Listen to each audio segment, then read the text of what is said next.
All right, hello everyone, and peace of Christ to all of you. First of all, please invite your friends and don't forget to download the videos after we finish immediately. Um, our topic today is about anger. But before we talk about it, somebody asked me a question and I will answer.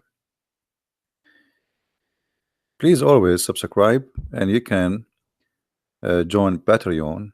Even if you are doing donation, you can still join, and this way you will be updated because I post there, I post in Mind, I post on Facebook and in Twitter, and even in Instagram. Like if you have Instagram, follow, because few minutes before I go on air, I make a video saying I am going live.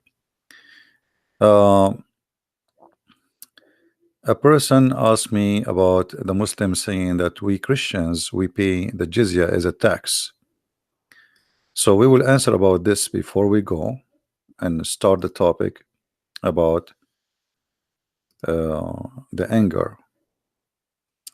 You see, always, and this is a warning for all the Christians, never understand Islam from Muslims. You see, I got my degree in Islamic law, and everything I learned which is negative about Islam, I did not learn it from the school, because who dare even to say the truth? In the school they teach you what is, let us say, if you do this, what will happen there? I mean, you study law and Sharia, and Sharia is very silly, because if you go deep, you will find there's nothing is called Sharia. Sharia, I mean, like legalizing something, but based on Islam. Now, when somebody says to you any interpretation, any explanation for anything in his cult, well, tell him, can you show me? The Muslims, when they make text, like I saw the comments of the Muslims, angry Muhammadans, because many Muslims are leaving Islam. Like in the last 48 hours, we have 3 Muslims left Islam. Just live on air, not the one I speak to them under the air. And the Muslims are very angry, and he keeps saying that Christian Prince is misquoting, not giving you the meaning, giving you the meaning out of context, etc. But I'm showing in the screen everything I show, I'm saying, and now we will show you what the jizya mean. Jizya is coming from the word jaza, which means penalty. As an example, if we go in the Quran, we search for the word jaza.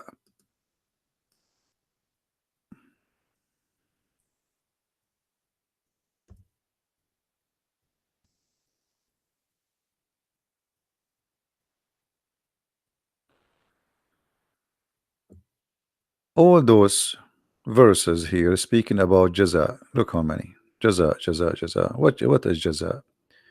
As an example, chapter 5, verse number 33. And this is the word jaza in the front of us.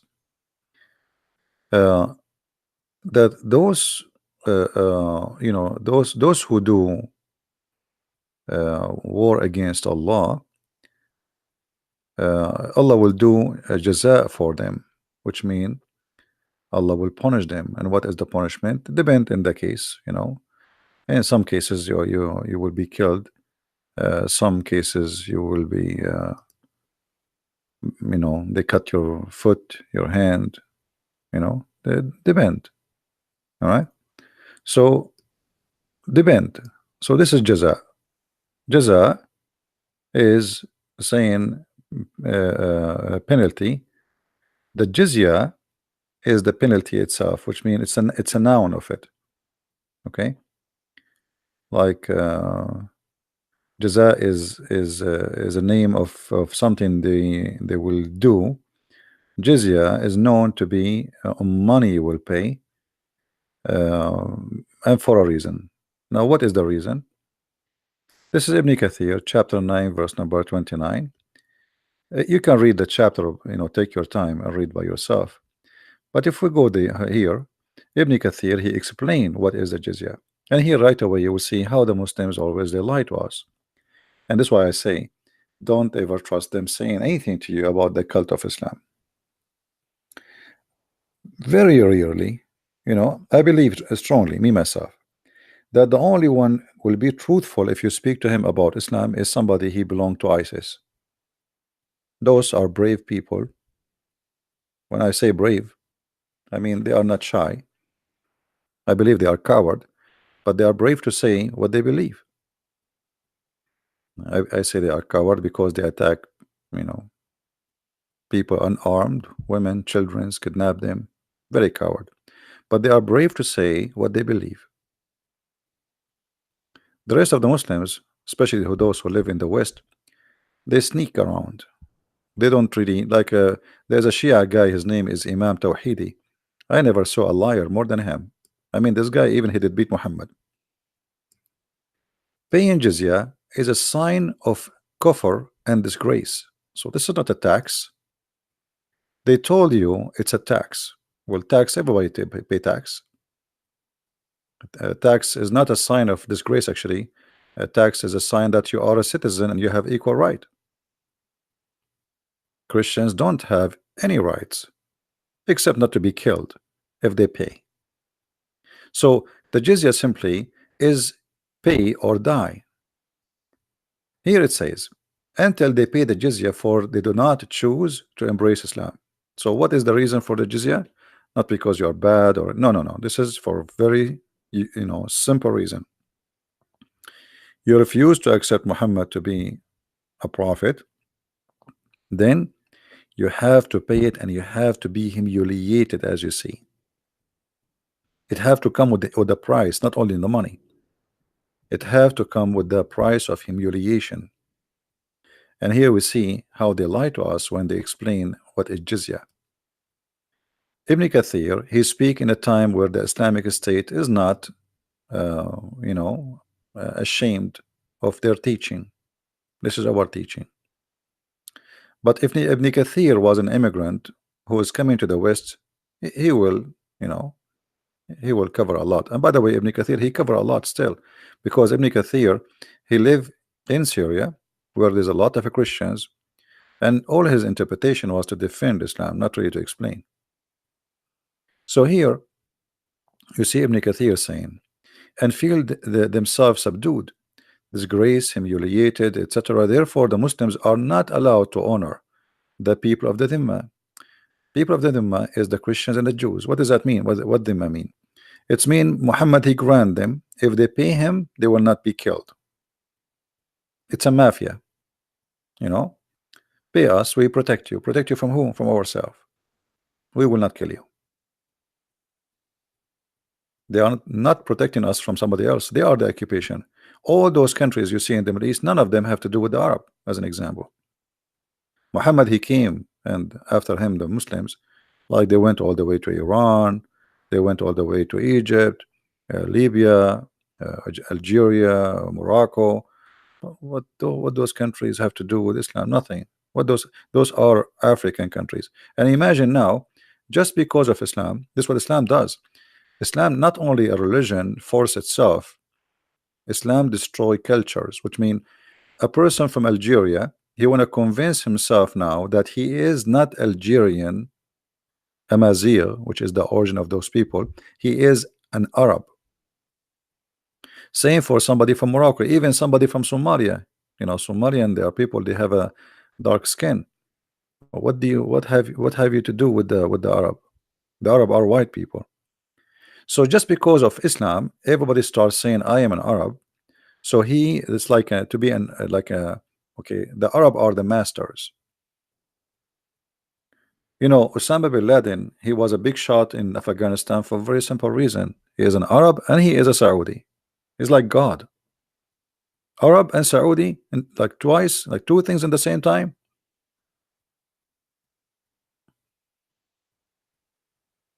Because Muhammad is from there.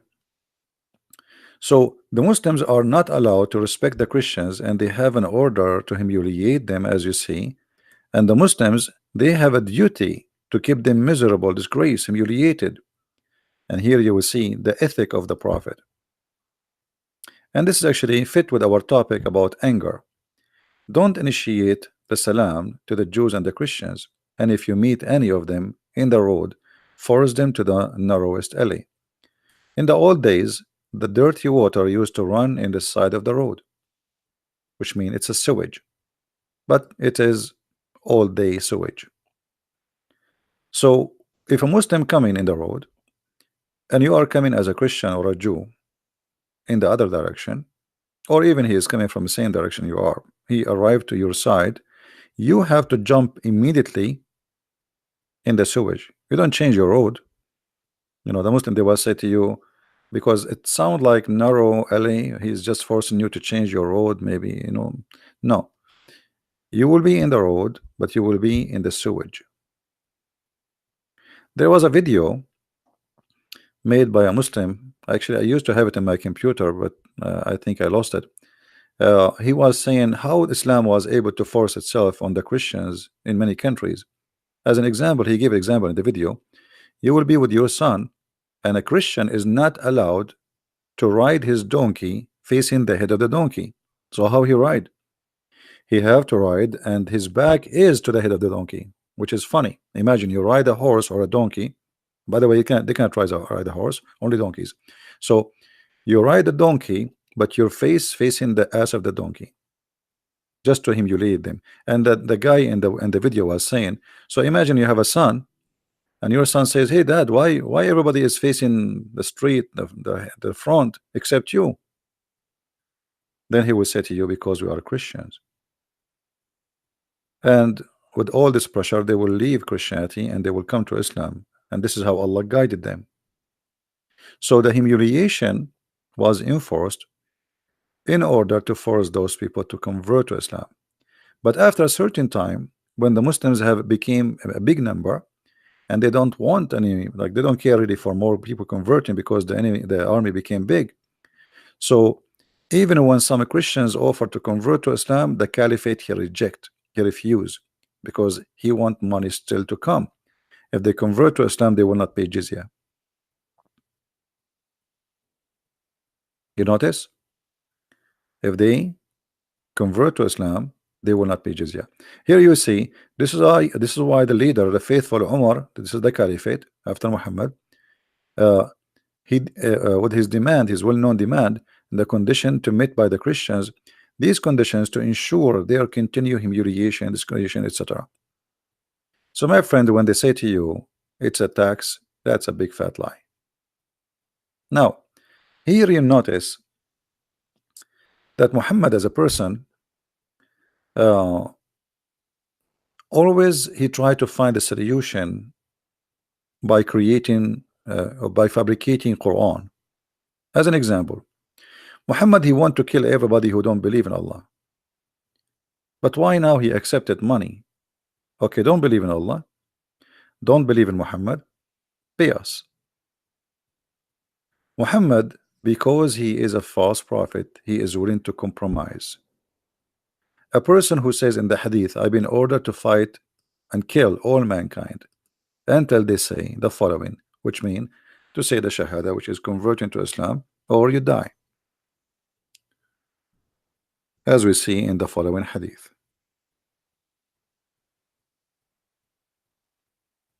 So all those stories reporting the same thing, that Muhammad, he been ordered, claiming that this is an order from God. This is not him. He is just a servant to fight and kill everybody unless they testify that he is the prophet, and they testify that Allah is the only God to worship. And not only that, they have to pray as he pray, to eat as he eat, face the Kaaba, etc. So even the food, it's not a choice for you to choose what to eat or not. You have to. So all of those together, you have to do them, and then only then Muhammad, he will not shed your blood, as you see in the front of your eyes in the screen. So Muhammad, you know, always he compromised the bend in his situation. As an example, when the Muslims were weak, in the same chapter 9, You will see in verse number 1, Muhammad, he washed his hands from the agreement of peace with the non-believers. Declaration of what? He washed his hands from the agreement, from the treaty. Uh, which mean, I will explain it to you in a simple way. Egypt did sign a peace agreement with Israel, but any of you really believe that the Israeli will have ever a peace agreement with any of their neighbors? I don't know if there is any Jew in the chat.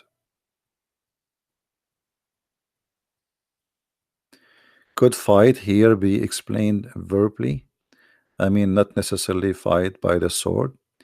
Yeah, well, can be, but my friend, he used the word uqatil, and you speak Arabic. Uqatil is fight to kill, coming from the word qatala, not like in English, fight. The word fight can be many things. In Arabic, the word uqatil, you know, it is fight to kill. Qatala is the past tense, which mean I killed. So don't go there. Secondly, did your prophet do something metaphorically, or he did kill and attack? I mean, sometimes you Fadi are you are very silly. I mean, how many attack Muhammad he did? How many people he killed? So how you can say maybe he meant it's something like he don't mean, brother? That can be like Jesus said, I brought sword, but the sword is in us. People will discriminate us. So you Muslims, you quote the verse for us, but did Jesus kill anyone? Did he carry a sword and he slaughtering? Do he have an army? So I brought a sword, and the sword is a sword, but the sword here is a metaphorical about what will happen to us. He said people will take you out of the synagogue and they will think by killing you they are doing favor to God. But in the hadith here, Muhammad, he practiced and he told you what is the fight reason. And he says clearly, I will not shed their blood. And this is how I find sometime the comment of Muslims, it's very, I don't know, naive. I mean, does it say then their blood and the property will be sacred? Does it say? Is that metaphorical? So I understand that a Muslim, a Muhammadan, he tried to defend his and by the way, I feel sorry for the Muslims. You see, the Muslims get so upset from me when I debate any Muslim. I did beat them in any debate, not because I'm a genius, but because Islam is stupid. I mean, it's not my fault. It's not my fault. You are defending the one which nobody can defend. But let me tell you what you do usually. Usually, like what Fadi he did now. You speak to somebody is a Western, he have no idea what Islam is about, or somebody he learned 2 words about Islam, and now he want to debate you. That person you can play the game with him, not with me.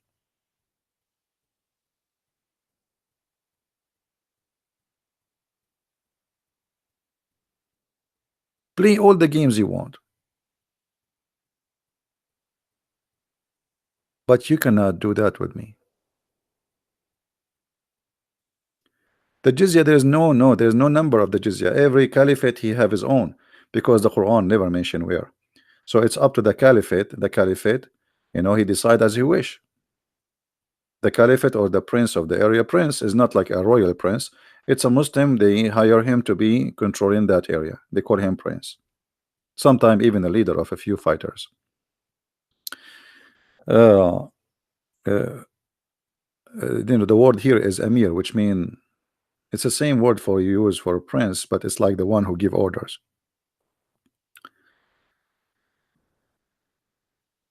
Anyway,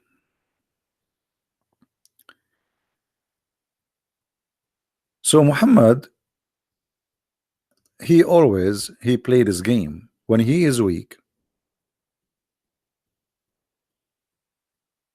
Okay, look, just to show you, Fadi is making a comment. Let us answer him. Fadi is making a comment. So, but why saying Islam is evil? Because Allah told Muhammad was ordered to fight to spread Islam. Good order, God ordered the Jews to fight as well. It's mentioned in the Old Testament. Yeah, but the Jews, they never spent Judaism, and they never forced anyone to convert to the religion. They fought for surviving. The whole nation had been taken twice as a slavery, additional to thousands of nations attacking them. So there's a huge difference between this and that. At the same time, Muhammad, as you see here, is attacking people for no reason. There's no reason. He just fabricate reasons, and this is why he compromise. So Muhammad, just for the sake of money, he compromise. You have to believe in Allah, otherwise I will kill you. But if you pay me, it's okay. This is not a decent man. Either they are kuffar and Allah order you to fight all mankind until they do this or that. But you say to me, if I pay you, okay, I'm prophet of Allah, and now if you give me your dollar, if you show me the dollar, I will not kill you. Every month I will stop in the front of your house and you pay me. You will be my cow. I sit home, do no business, and you feed me and you feed my family. This is what Muslims was doing for centuries. Everybody work, make money for them. The caliphate in the Muslim, they say to you, do you know what we did in Andalusia? They call it Andalusia. They even changed the name of Spain. The money, this is the money is a theft. The money was coming from countries and lands which they stole, and they start building palaces. And the one who built the palace is not even the Arab. The Arab until now they don't know even how to build a building. Until now in the Middle East, Saturday and Sunday is the off day for the jewelry stores. Why? Because the one who make jewelry is not Muslims. Most of the mosque of the Muslims is built by Christians specifically, because Muslims don't have you know, when they attack Spain, all the boat they use in the attack, it was made by the Aramaic Syrian in Syria. When they attack, you know, occupy Syria, those Aramaic, they knew how to make boats. The Aramaic, the word Europe is Aramaic, the word Africa is Aramaic. So the Aramaic are very great civilization. Islam came, Aramaic is gone, civilization destroyed. Same as Egypt. Egypt was one of the greatest civilization in this earth. Islam came, bingo, it's gone. Wherever Islam come, civilization go out. Go and see what happened in the last 24 hours, 48 hours, week. Since Ramadan started, how many people get killed? Just today, to attack in mosque. Muslims attacking mosque. You see, they make big propaganda about a guy, crazy guy, filthy guy who attack a mosque in New Zealand. But Muslims attacking mosque every day. Every day. Bombs every day.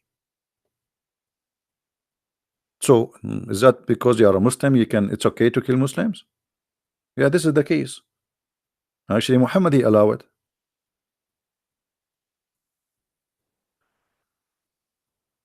Same time, we have always to remember that Muhammad, he made it clear in the Quran that you should not, as a Muslim, go for peace unless you are not the uppermost. And he used the word alone. What does alone mean? The supreme, the superior. The Muslims believe that they are superior other any human being. They are a human. The rest are, you know, they are just and I will show the reference. This is the Quran, chapter 47, verse number 35. Read carefully with me. And this is the Muslim translation.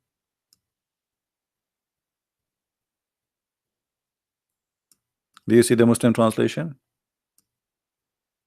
I don't know, this translation is weird. What, slacken? Slacken. What is that? This is like, what? Is that an Irish thing? It has changed this slacken madness. What's slacken? What is that? Let us see the potato Yusuf Ali.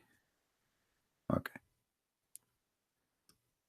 but not weary and faint-hearted, crying for peace when you should be the uppermost. The uppermost here really is not a good translation. When you are the supreme, because the Muslims are the supreme. So when a Muslim can sign a peace agreement, only when he is weak, he cannot make it.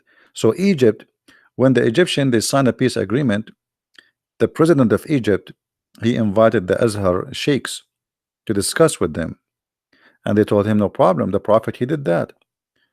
He did even the same agreement with the Jews, but when he got strong, he attacked them and he killed them all. So now we are not stronger than Israel.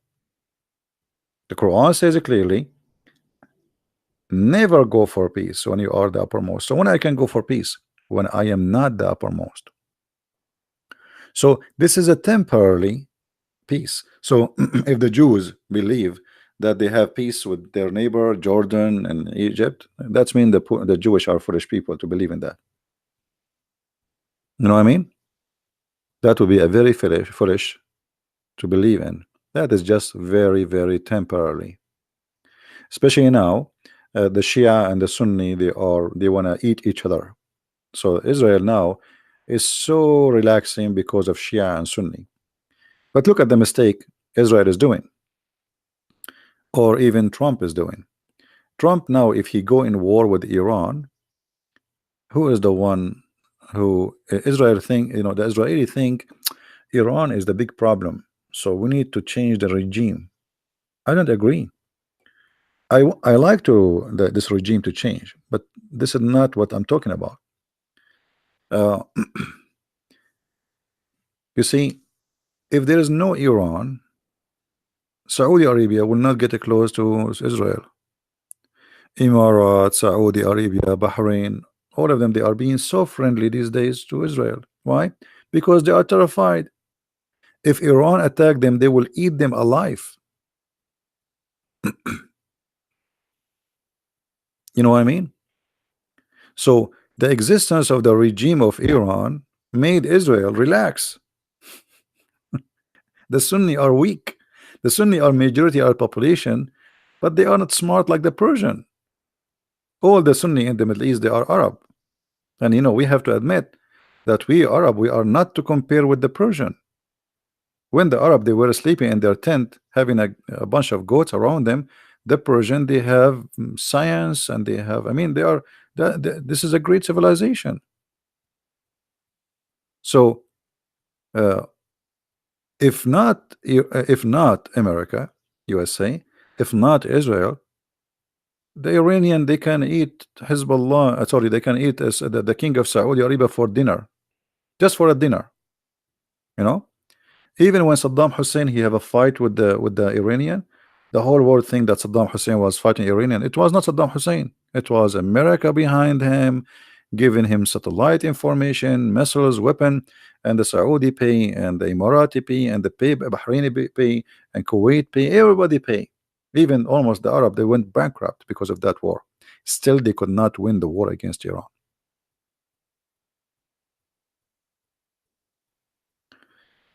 So, if the Iranian regime disappear, and now we will not have a Shia Iranian Islamic Republic, then the Muslim Sunni, they will turn their faces to fight Israel again. Are you getting my point? Right now they are terrified because the Shia number is growing in Yemen, in Lebanon, in Syria, in Iraq, and for sure Iran. Almost 80% or maybe 90% is Shia, and they are connected now. Iran, Iraq, Syria, Lebanon. That's it. Same time, if you go in the Gulf, Oman is a kind of Shia, the Sultan of Oman and his country, and Yemen, most of people now became Shia. And this is terrifying for the Sunni. They are surrounding them from all over. Now, suppose today we will talk about uh, anger. Should we go to the anger or continue in this topic? So I believe the Israeli, it's better for them if the Iranian regime stay. If I am Netanyahu, I should pay the regime of Iran to stay, not to leave, because they will never attack Israel. You know those people, they like they say death to America, death to Israel, death to America, but they don't even dare to fart, neither at America, neither at Israel. You know what I mean? So let them, okay, as long they scream but they do nothing, let them stay. Let them be busy, Saudi, Iran, because those people, they have to find an enemy. Now the Shia is their enemy. If you help them to get rid of the Shia, they will turn their face on you. All right. Now, is the Saudi protected by America? There's nothing is called Saudi if not America and England. There's nothing is called Saudi. Saudi, you see, even the thing, the name is a shame. What's Saudi? Saudi is the last name of the family of the king. So how have you ever heard of a country have a name of a family king? Imagine we change the name of USA, make it a Trump, that a Trump, United States of a Trump.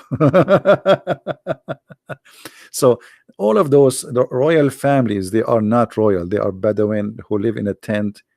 And since they discovered the Arab, the rich, intelligent, they start, making kingdoms and princes. The king of Jordan, those guys are potatoes. They never have kings. They never been kings. They never even been princes. They made them royal family. All of those are the made of the rich, intelligent.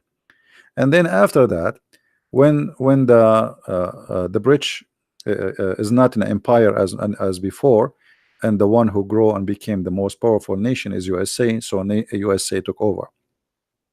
So all of those are exist just because of USA. Who is the one who get Kuwait back from Saddam Hussein? Nobody can get it back. The Saudi cannot. Who can? USA. So yes, they are the one who protect the Saudi. All right. Before and now and in the future, they will protect them as long, the Saudi, they pay nothing for free. Nobody is doing like a charity. This is not a charity business. Even Trump, he says to them, give us your check, hello, pay us, we are protecting you. It's not even like before. They used to, like, they don't say it publicly, but Trump, he is, you know him, pay us, we protect you. Business is business. Anyway, no, this is not a blood money. This is not a blood money. This is oil money. And if somebody protecting somebody, well, it costs them money too. They send their army, etc. This is not for free. Not for free. You see, there's many countries in the world, they are getting protection of USA for free because American, they were stupid for long. As an example, Japan. Japan, they have many threats around them. They have problems with Russia. They have big problems with the Chinese. They have many problems. And just by having the American, they are secure and they don't even need to have an army. So Japan never pay a penny. So what happened? Japan became very rich in economy, very poor in army. But who need an army if somebody else spend his money in the army to defend us? Perfect. Because the American, they were fool. They defend Japan for free. All right. Same as Europe. Most of the NATO cost is American pay. Since until Trump, he came. This guy is a businessman. He's smart. He said, why we are paying to protect you? Why we pay for everything? You have to pay your shares. All of them, they get rich. Like, look at Germany, how rich it is. Why America will pay for Germany to protect Germany? So American, they've been foolish for a long time. Long time. But anyway, this is politics and stupidity. And for me, I never like Western leaders. Always I view them as a guy who just joined the circle. Like the enemy, the animals who dance in the circle, etc. I don't see between Western leaders any leaders really. I see a bunch of idiots. and the only one maybe until now he's different is Trump. But even Trump, sometimes he is an idiot, you know. But let us say he is the best idiot between the idiots, if we can say so. So he is better than them. At least he knew how to make money. Now we go back to our topic. I have a question about Islam. When women get miscarriage, the child will pull her up heaven? No, no, no. This is not for the women. Okay, it's okay. You see, we don't have to go by the topic. We can go. We can talk about the topic later. This is a question. This gentleman saying,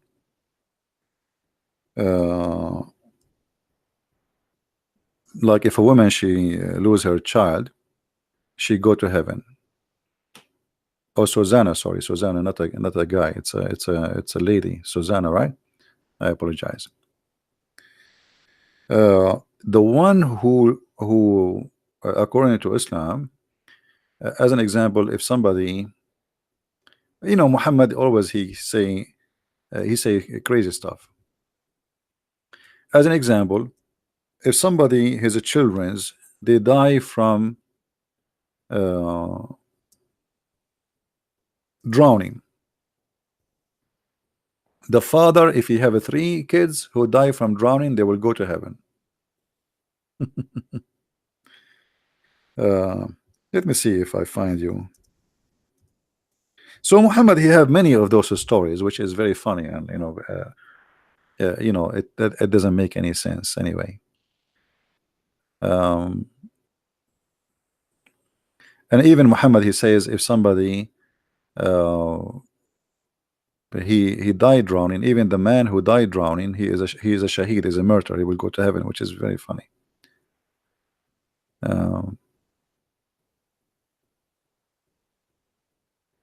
Anyway, Muhammad, he said many tons of things, and they don't make sense as usual.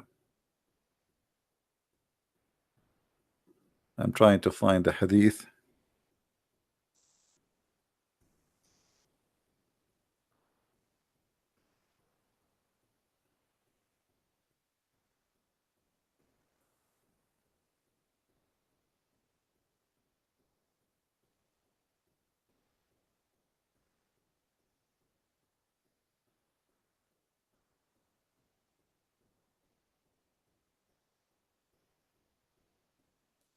Let us see.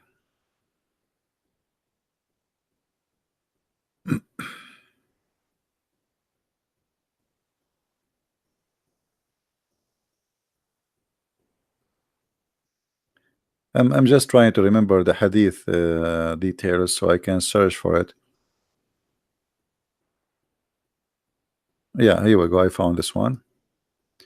But let us see if we can find it in English.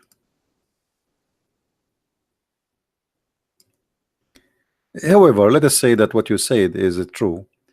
I mean, why if somebody is, a woman, she lost her baby, she will go to heaven? I mean, that's weird.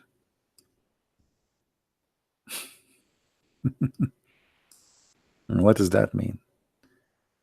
Isn't it all is happening by the will of Allah, which means Allah is the made those babies die? Stupidity, Muhammad, he says stupid things. This guy, he's like a madman who keeps saying things that don't make sense. Read carefully. He said, the messenger of Allah said, there are no 2 Muslims, 3 of whose children die before reaching puberty, but Allah will forgive them and give mercy toward them. Okay, forgive who? Not the children. Forgive the parents. Look at this one. There are no 2 children who the children die before puberty. Okay, it will be said to them, enter paradise. And here supposedly the Muslims who they have that. Let us show you the other one.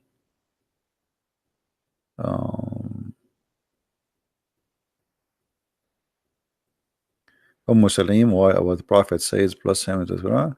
There is no Muslim couple who have three of their children die without Allah admitting them to the garden of which mean paradise.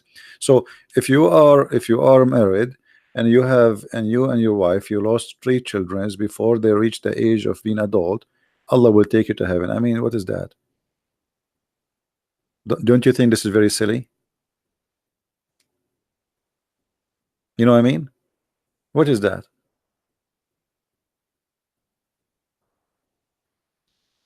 Why they will go to heaven?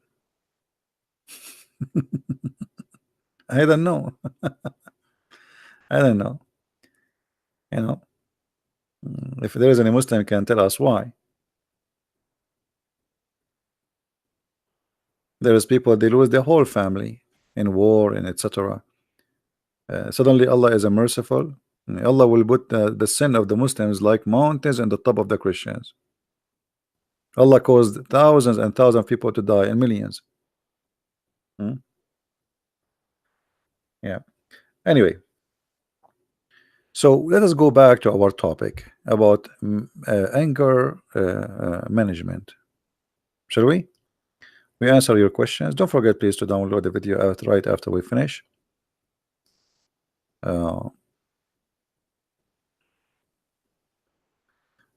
Look at this. Look at this dog. You know, all of us, human, animals, I mean, all, when they are angry, their look change. The look of a person or even an animal, it's different from being angry. Like as an example, this is a dog. It's called husky. Well, this is a husky. He is peaceful. Look how he look nice. So the previous dog look really scary, but the same dog can look really nice. So what the difference? Anger. Anger can even change your look. All right. Either give you like a happy, nice look, etc., or give you a look which is scary. The same creature, and that goes for a human being. Now, as long we are talking about dogs, I want to share this hadith with you before we go.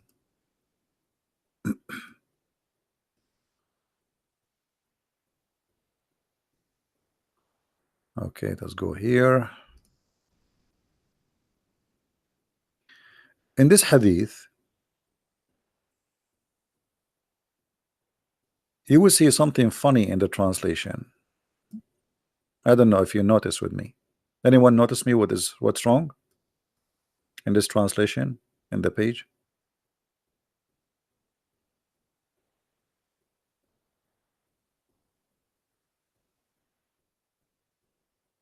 Who noticed what's wrong with this translation? Guys, if somebody want to talk to me, first you have to be a Muslim. Otherwise, we have to give a time for the Christians. Then you cannot find me really in Skype because I changed the name there because I'm getting like thousands of ads every day. Scary.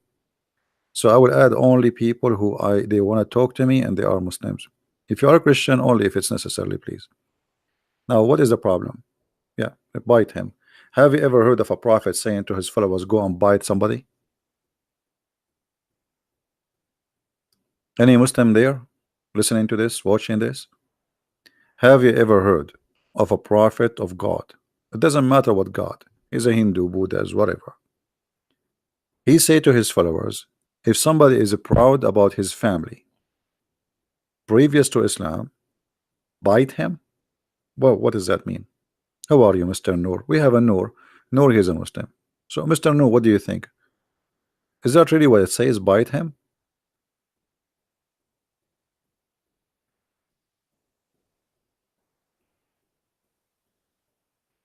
Any Muslim can tell us what's happening here?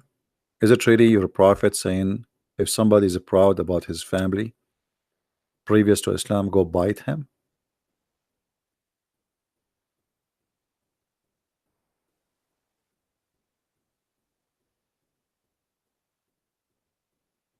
Noor, I'm just asking you, type everything you want. You can call me, Noor. You have a Skype? I will call you.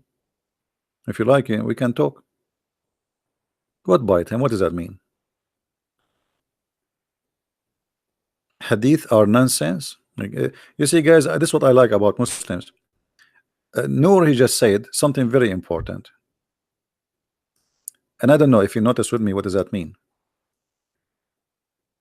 uh, Muhammad Noor saying that the hadith of his prophet are nonsense. So Muslims, they knew that their prophet something wrong with him, but Noor now, he right away, he will write again, he will say, no, no, no, this is not what I meant. I mean the hadith are not trustworthy, they don't make sense. Correct, Noor? This is what you meant? You are against the hadith, right? Hadith doesn't make sense. It's not the prophet who don't make sense. Ah, guys, hadith were invented. This is what I expected him to say. I was right. Hadith were invented hundreds of years after Muhammad was gone. Okay. What the Quran is the same. Where is the Quran of Muhammad? The Quran of Muhammad never exists. Nobody have it. The Quran Muslim they recite today, it's called the recitation of Hafs. But Hafs came more than 200 years after Muhammad. And not only that, according to Muslims, he was a fraud and he was a thief.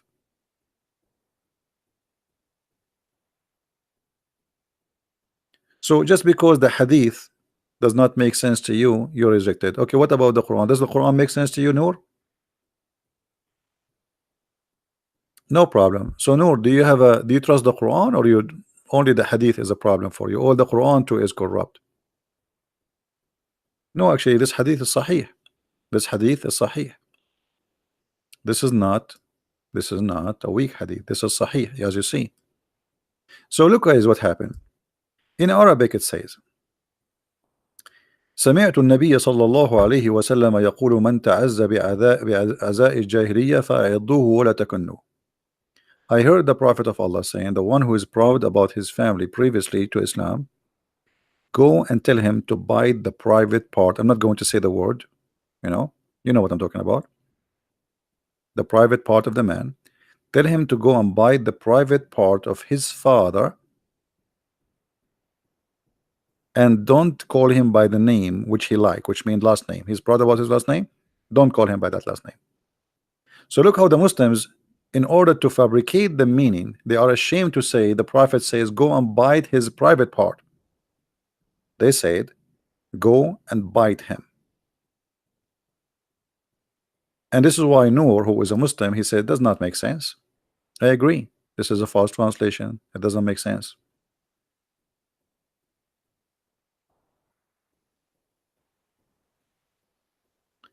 But here you notice with me how savage Muhammad is. I mean, what kind of a prophet saying if somebody, okay, somebody is proud about his heritage, what's the problem? Why Allah will be upset? Because Muhammad himself, he don't have good heritage. He have nothing to be proud about. You see, the Muslim, they say to you Muhammad was from a great family, blah blah blah blah. This all is garbage.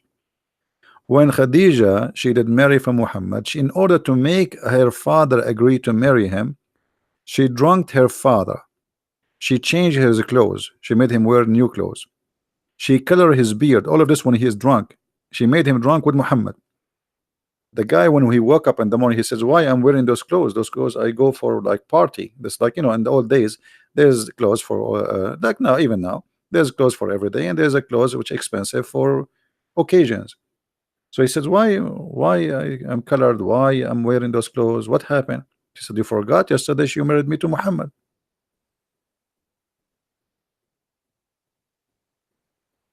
And when he heard that she got married to Muhammad, he took his sword and he wanna go and attack the family of Muhammad. He wanna take his cousin and his family and his tribe to attack Muhammad. There is no way I will marry my daughter to Muhammad. Why? Because Muhammad is not from the same level. And here you notice how bad the situation is. But anyway, here you see that Muhammad, he have a very bad he have a bad anger management. Muhammad is angry. He's angry from his life. He's angry from who is he.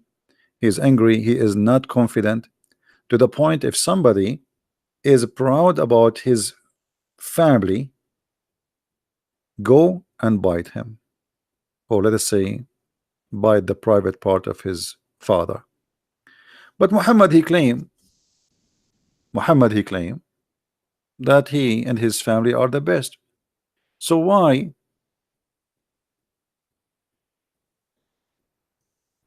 if somebody is proud about his family, tell him to go and bite the private part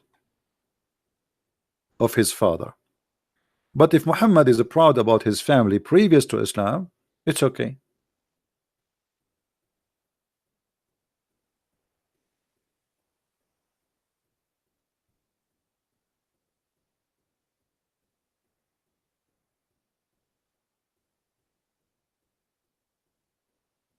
Any Muslim want to say anything? Isn't it this is hypocrisy?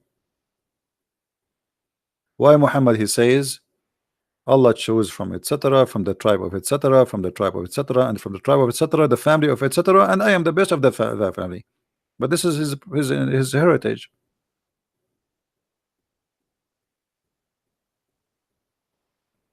So why he can be proud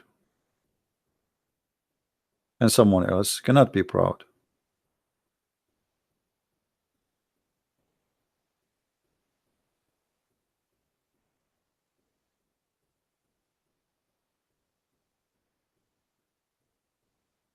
Any Muslim?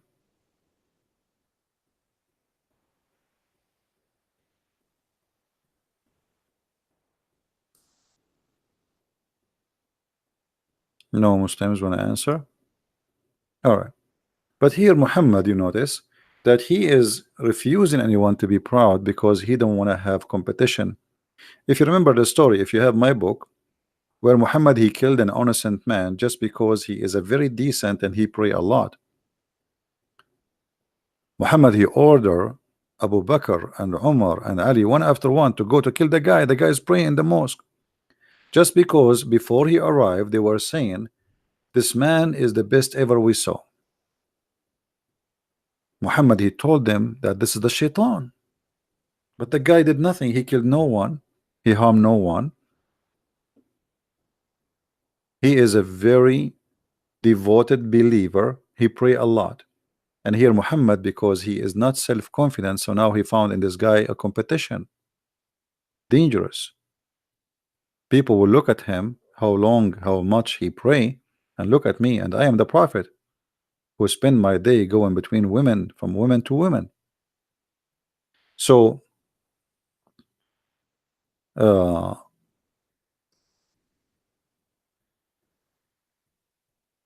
Muhammad, he cannot accept anyone to be better than him, and that bring his anger. Same time Muhammad always prove to us that he is a person who have no control of his behavior. And here we're not talking about his sexuality, we spoke about this many times before, but even about his anger, which come with violence. Maybe many of you do not know that Muhammad he used to beat Muslims. He used to beat them up. You know, you are the leader and nobody can beat you up back, and you're prophet and nobody dare to say to you, because you have an army, he's a king now. Muhammad he used to beat people unjustly. Is that correct, Muslims? Is that correct, Muslims, or I'm lying? Is that true that Muhammad he used to beat people up just because of his anger? Not only he beat them, he used to curse them and use a bad language with them.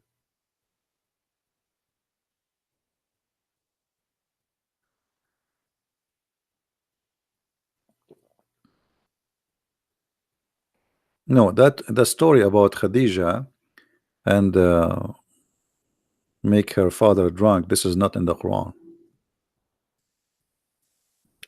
Any Muslim? Let us go to the Hadith. Read this Hadith with me. And actually all of those stories are Sahih, which means they are very, very correct. Muhammad, he used to hurt, he used to whip, he used to beat people for no reason. And look Look at the madness of this man. He claimed that he made a condition, he made an agreement with Allah. He put conditions in Allah. Okay, what is the condition? Anyone he beat him, he cursed him, he said the F word to him, Allah will make that a blessing to the one who the Prophet beat him. So if you like to get a blessing from Allah, let the Prophet beat you. The Prophet get angry. The Prophet he said the F word to you. The Prophet he's he whip you with the and then you get a blessing. Read. I'm not making things up. Aisha reported that two persons visited Allah Messenger, and both of them talked about a thing, something, which I'm not aware of. She didn't know what they were talking about. But that annoyed him, and he invoked the curse upon both of them. And he heard, etc., blah, blah, blah, blah. And then she said to him, why, what happened? He said, the good would reach everyone, but I would not reach those two. He said, why so? I think she said, I said, because she said, this Aisha, because you have invoked a curse and heard over them. He said, don't you know? Don't you know? No, she don't know. Aisha, she don't know. Don't you know? Okay, know what? I am a human being, and that for a Muslim upon whom I invoke, curse or hurt or hurl, etc., make a curse or a purity and reward for him. I mean, the translation here is really horrible. This guy, I think he is using Google translation. It is, you see the other one. I mean, what is the translation? This translation is, O Allah, I make a covenant with thee against which thou wouldst never go. I am a human being, and thus for a Muslim whom I give any harm, Muhammad doing harm to who? To Muslims, or whom I scold, the one I hurt, I whip, that even translation here is not good. I whip him. The one who invoke curse upon him, the one even I beat him. Make this a source of a blessing and purification until the day of resurrection. So Muhammad, he made conditions, he made an agreement with Allah that there is people who beat them who he should not beat them. He agreed that he is not being fair. He agreed that this is not right. But what he can do with his anger management, he found a solution. I beat you, Allah give you reward. Muhammad, he will not control his anger management, but Muhammad, he found a solution. I'm not going to change. I'm not going to promise you I will not beat you no more. I will not curse you. I won't say the F word to you. No. I will keep doing that. My anger management, there's no solution for it. But I have a good news for you. I say the F word to you, Allah give you reward. I beat you up, Allah give you reward. So if there is any Muslim would like to get the blessing from Allah, then here we go. Noor, you want me to come to Paltalk? Yeah, I saw I could not find his name in Paltalk. This name is sorry, in the Paltalk. Okay, let me open Paltalk. We have a Muslim on a call me in Paltalk. Let us see what you want to say.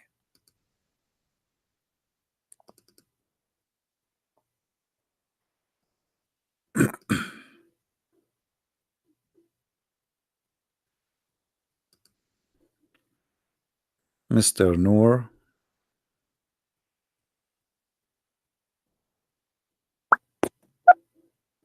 Okay. I am in Paltalk now. I will look for you, Mr. Noor.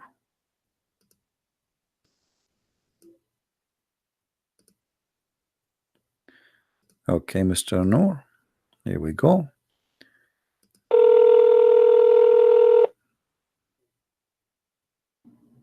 Assalamu alaikum. Wa alaikum assalam, Mr. Noor. How are you? Hold on 1 second. Let me mute your stream. Okay, can you hear me?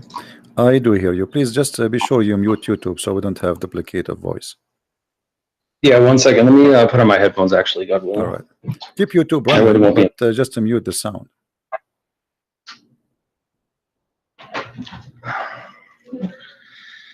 I think it was actually coming from my speakers, not your YouTube, because I already muted it. So Yeah. All right. Just coming from the speakers. So what do you want to say to us, Mr. Noor? Well, so I think we should keep it organized a little bit. So if you want to just ask me a few questions, whatever you think about Islam, I can answer it, God willing, and then I can just ask you questions so we can kind of. No, I don't want to ask really questions. I want you to tell me something good about Islam, anything. Feel free. How you can convince you? We have like 800 Christians maybe listening, and God knows how many later thousands will listen to this, and you are live on YouTube. How you can prove to those Christians that Islam is from God? Yeah, that's fine. So the core teaching of Islam is to reverence God alone, submit to God, and to do good and be righteous, as it says over and over in the Quran. And it forbids evil. And clearly says that those who believe and do good works will go to paradise, God willing, and hell is the abode of the criminals. The main teaching. That's what everything falls under in Islam. So is good work including you beat them up and that will give them deeds to go to paradise? Beat who up? Yeah, like here the hadith in front of us, here it says that the prophet saying that the one who he beat him up, he made a condition with Allah that he will give him reward. So the prophet, he beat you, or even he cursed you, or even he said a bad word to your mother or your father, like, you know, dirty language, and that will give you blessing from Allah, and obviously that will take you to heaven. Is that the way to go to heaven? No, that doesn't make any sense. And I don't follow hadiths, and I don't believe him anyway, because there's no way to verify him. They were just written hundreds of years after he was gone.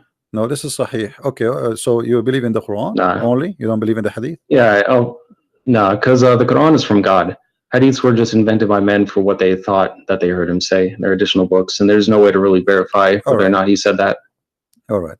What about the Quran? If there's any way to verify that he said anything in the Quran? What is the proof that the Quran is from God anyway? How you can prove to us I'm okay that the Quran is from God? Well, as long you said you want to verify. Yes. How you can verify? Well, I don't think that there's a way to prove it 100%. I believe it is. However, there is some evidence that it is. Like what? Just based off what it teaches. Well, like the prose and how it's written, how clear it is. How clear? Just the overall style. I don't know. The Quran, how clear it is. My friend, as I know, the Quran says nobody understands the Quran save Allah. So how clear it is? No, it says it's in a clear Quran. I know you can hear the typing, but I'll find the. No problem. Take your time. Yeah, so 3669, in the name of God, the Almighty, the Merciful. We did not teach him poetry, nor does he need it. This is a reminder in a clear Quran, and it tells us to think and to reflect about it. At the same time. So 3639, correct? It says that the Quran is clear, correct? 3669, yeah, it's a clear, 59? clear Quran. 59? 3669. 3669. Okay, 69, sorry. All right. So here the Quran is so clear, correct? Yeah, there are some ayat in there that are purposely not clear, but purposely, what does in that general mean? It's a clear Quran. What do you mean? Well, 3:7 explains it best. So it says, he is the one who sent down to you the book from which there are law-giving revelations. They are the essence of the book, and others which are of a similitude. As for those who have disease in their hearts, they will follow that which is of a similitude, seeking to confuse and seeking to derive their interpretation, but none know its interpretation except God, and those who are well-founded in knowledge. They say, we believe in it, all is from our Lord, and none will remember except those who possess intelligence. So however you interpret of a similitude. So it's saying it is a clear Quran, and those who are well-founded in knowledge will understand it, who are guided by God. But there are also some that can misinterpret it.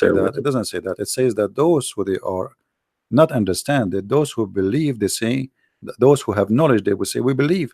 So to be considered as a scholar in Islam is not about understanding, it's about saying, I believe. Which means that doesn't make sense. No, knowledge is so important. 3:7 says, and those who are well-founded in knowledge. So it's true that we believe in it. I have belief as well. There is some faith, like believing in God, because we can't see them, but we still have knowledge. Let us prove what you just said. In the same chapter, I'm not going to ask you from different chapter, chapter 36. And you are the one who said to me, this chapter here, saying to us, or this verse 69, saying that Allah, He made the Quran very clear, correct? Right. All right. So how the Quran says in the same chapter that وَالشَّمْسُ تَجْرِي لِمُسْتَقَرٍ لَهَا, and the sun runs into its own course. What is Which that? one is that? The same chapter. I mean, I've read chapter 36. I've read the Quran over 5 times, but I don't have it memorized yet. So yeah, no problem. Chapter 36, the same chapter you gave me. Verse I see it. Yeah, 36. Verse 38. number 38. Okay. As long you say to us the Quran is so clear. Okay, what does that mean? The sun run. Do the sun run? Well, it says the sun runs to a specific destination. Okay, what is the best? Such as the design of the noble, the knowledgeable. What is that? Well, it's what we see. I mean, we see the sun in the sky. It's the same destination every time. So that's a specific destination. But this doesn't mean Allah is wrong, because the sun is not running anywhere. So Allah, He see as we see, or He see different? Well, that's petty semantics. I mean, it's running in an orbit.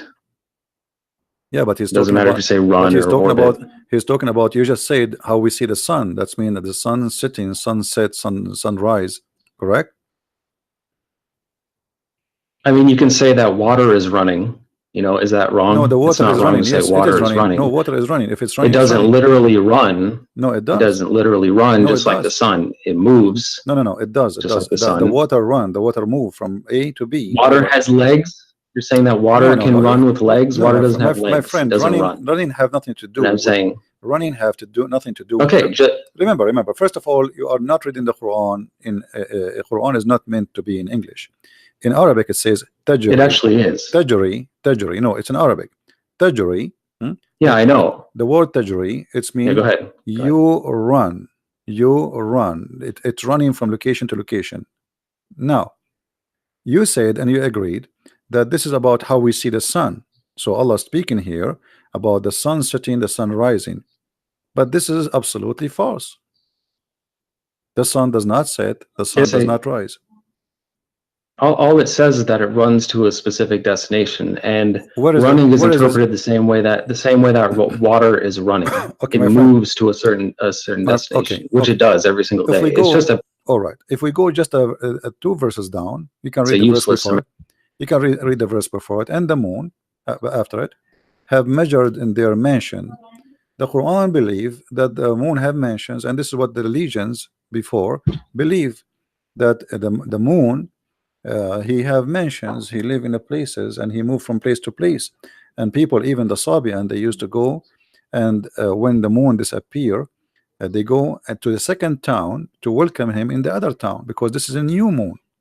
Now here you notice that the moon have houses, and he says to you, and he run in the old way, as it was in the old way. But this is not true. I mean, this is false. Now if you go in verse number 40, it says, it's not permitted for the sun to catch up the moon, nor can the night outstrip the day. Each just swim along in its own orbit. Is that correct? Yeah, swimming in an orbit. But let's take one thing at a time. It's also to quote the Quran correctly and not just interpret it, like not just use your own words every time. So 36:39 says, and the moon we have measured it to appear in stages until it returns like an old palm sheath. Which it does. It's like the different stages of the moon, which is. But here it says it live in mansions. Is that true? There's mansions for the moon. No, I'd say that in the Quran. It says. It says it appears. It says it's in front of us. Everybody can read. I'm reading your Muslim translation, not my translation. Yeah, which one are you talking about? 36:39. Yes. Yeah, it says, and the moon we have meant to appear in stages. So if you want to read from the one that I read from, it's in monotheist translation. What translation you are reading? Here, I'll post it in chat. You can Google it. It's called a monotheist translation. Otherwise, you can go here. Monotheist? What does that mean, monotheist? Yeah, monotheist means one monotheist. That's what we are. We reverence one God. That is a new form. Monotheist. Let me see if we have it here. Yeah. Monotheist. It says it as well. talks about monotheism. Maududi, okay. Yeah, but my friend, I do you speak Arabic? only some. I don't speak it Yeah, fluently here we because go. it's It's not in my front native of us. I tongue, but mean, I should learn it, this God translation willing. is absolutely false, my friend. It says, وَالْقَمَرُ قَدَّرْنَا مَنَازِلَ حَتَّى عَادَ كَالْعُرْجُونِ الْقَدِيمِ. So it says the word manazil. So how this guy, whoever translated this translation, he said, you can copy this word manazil as you see on the screen, post it in Google, and you will see it mean houses or mansions. So this is a false translation. Well, there's lots of translations that translate it that says the moon we have measured it to appear in Okay, stages, you and see, Arabic is a rich language and it doesn't have a single no problem. word definition Okay, all the time. my friend, But my friend, you said let us not to give wrong interpretation. So how we can give interpretation for the Quran according to you? how do you interpret the Quran? Well, Yes. you should think for yourself and ask God for knowledge and wisdom, and also Okay. consider the But you opinions could of not answer others, me. and then You could form not your answer me. You conclusions. are the one who said to me. You gave me verse number 39. Remember? No, 36, 39. sorry. Yeah. Saying Which to one are you me, talking about? saying to me that the Quran is so clear, the same chapter, right? But here I'm asking you now, how Allah He says such a thing that the sun run into its course? You could not answer. You said that we see the sun every day. No, I did answer it. Yeah. It does run its course. No, it runs to it does not. The sun does destination not every set. This day. is It the runs earth. the same way that water The earth is going around runs. itself. It's not list. The earth goes around itself. This is how the day happened.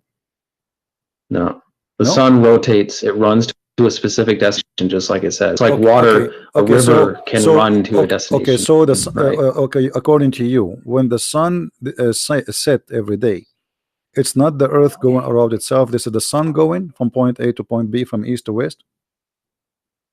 Yeah, and even no matter what you believe about it is also speculation. There's no point in even debating that because you have no way to measure what it's doing besides what you can observe on Earth or what you trust what others say, because you have no experiment that you can do for yourself to determine what it's actually doing. You know what I mean? So it's pointless to argue about that. So, but there's no way for either of us to prove it. No problem. I will not argue about that.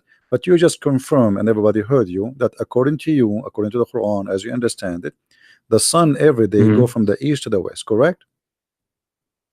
Well, it's how do I say it? There's no, it's nitpicky. I mean, the sun does its course every single day, just like it says, it runs to a specific destination every day. You know, it has its cycles. I mean, there's nothing more to really argue about in that sense. You know? So, see what the point is. So now we you know, I will not going to argue about this. Is your opinion, and you think it look like you know better than me about science. But the Quran says, as long as you agree that the sun goes from point A to point B every day, some morning, afternoon, and night, the Quran says that the sun set in the murky water. What do you think? Okay, so I'll continue to answer, God willing, but I also want to ask you a few things as well. So for now, I'm letting you talk about the Quran and ask about the Quran, which I'm fine with. But I also want to discuss Christianity and a few things that you might believe as well. No problem, but you know, our topic is Islam, but I don't know why you want to change. Well, it's Islam and Christianity because you're a Christian. It's not just Islam. No problem. Let us finish this. So now the sun's run every day from A to B according to you, and then the sun set in the murky water, chapter 18, verse number 86. Yep, I know what you're talking about. Let me read it again. Yeah, until he reached the setting of the sun, he found it setting at a hot spring, and he found people near it. We said, "Oh, two-horned one, either you shall punish or you shall do them good." I don't know what this means. I don't know what God means by it. But remember, just because the Quran is clear, you told me the Quran, understand everything. You told me that the Quran is clear. It is clear. Okay. But that doesn't mean that anyone will have some things that God teach that we haven't learned yet. And nobody on this earth might know yet. So what do you mean? What do you know? A second ago, you told me that the sun goes every day from point A to point B, which everybody knows. Well, just like you in the. Go ahead. What were you saying? Everybody knows that what you said to me a minute ago. The sun does not go anywhere. The sun does not set, and you said no. This is what happened, and everybody in the chat don't agree with you. This is scientifically already proven to be false. So the Quran, according to you, the Quran is a false book teaching such a false information. And now we are showing you Allah saying the sun set in the murky water. And instead of saying to me, I agree with Allah, yes, the sun swim every day and sit in the murky water, and maybe this is what it's meant, that the sun run in its course, as you said. This is the course of the sun. Every day go from the east to the west, and then jump in the muddy, dirty, hot water. Well, so the first we're talking about running to a specific destination. There's no problem with that, even if some people disagree. It runs to a specific destination, as I've explained like 4 times. There's nothing wrong with that. It means exactly what it says. That's clear. As far as 1886, it can be interpreted, well, how it says. So it says, until he reached the setting of the sun, he found it setting at a hot spring, which means he could be at a hot spring and he found it setting. It's, even if things are perfectly clear, some people might interpret things different ways. Okay, just like the Bible, you don't understand everything that the Bible might say. My and you friend, have different interpretations. Okay, hold on. Here, if we go here, it says, first, who is the one who's talking in this verse? Who is it talking about? Who is talking? No, who is talking? Who is the one saying until he reached, when he reached? Who's talking? Well, it's the word of God, so it's God talking. Okay, so Allah is talking. Yeah, Allah is talking. Yeah. Allah, he says, until when he, so he's talking about what? Talking about someone else. Until someone else. Okay, until is what? Is about timing, correct? Timing and location. Until when he reached the setting of the sun. How he can reach that? Where is that? Yeah, I don't know. He did actually get to where it sets. This idea that it just is a million miles away is nonsense, and I don't believe that. And neither of us can prove it either. You can believe what people tell you if you want to believe it without proof. No. You see, I'm talking to you, my friend. I'm talking to you. I don't care about what people will tell me. I'm trying to find out from you what you believe in this. You said the Quran is. Well, it can be figurative as well. Okay. Reaching the setting of the sun, meaning timing. No. Like it says, my friend. Yeah, until you reach that time. No, my friend. Listen carefully. Look. Let me explain to you.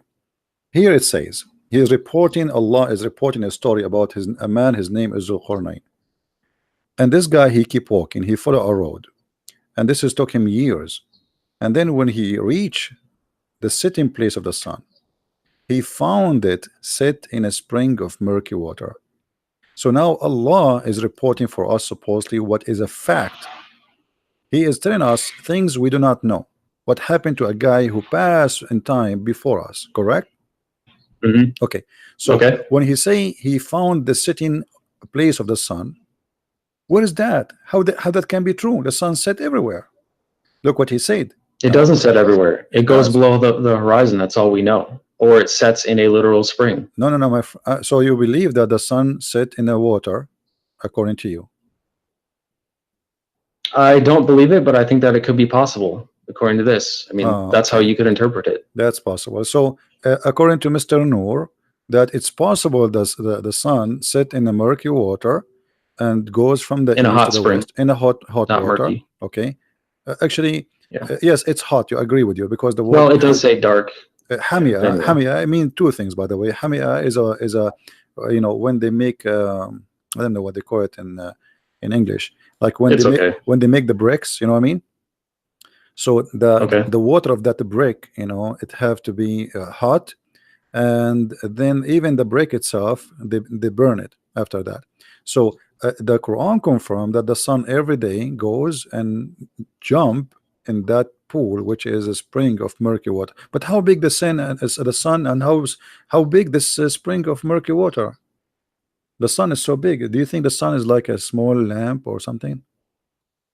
Well, it's definitely not as big as they teach us, because it's also the same size as the moon, besides when it's being viewed through like the atmosphere and it's distorted when it's low. But when it's like up in the sky, it's the same size. And this idea that they're these extreme distances apart is ridiculous. That it's just like coincidence. We don't know how big it is. So nobody does, unless again you trust. So you think like that maybe the sun, it's like in this small and jump in the swimming pool because it's a spring of water. How big is going to be?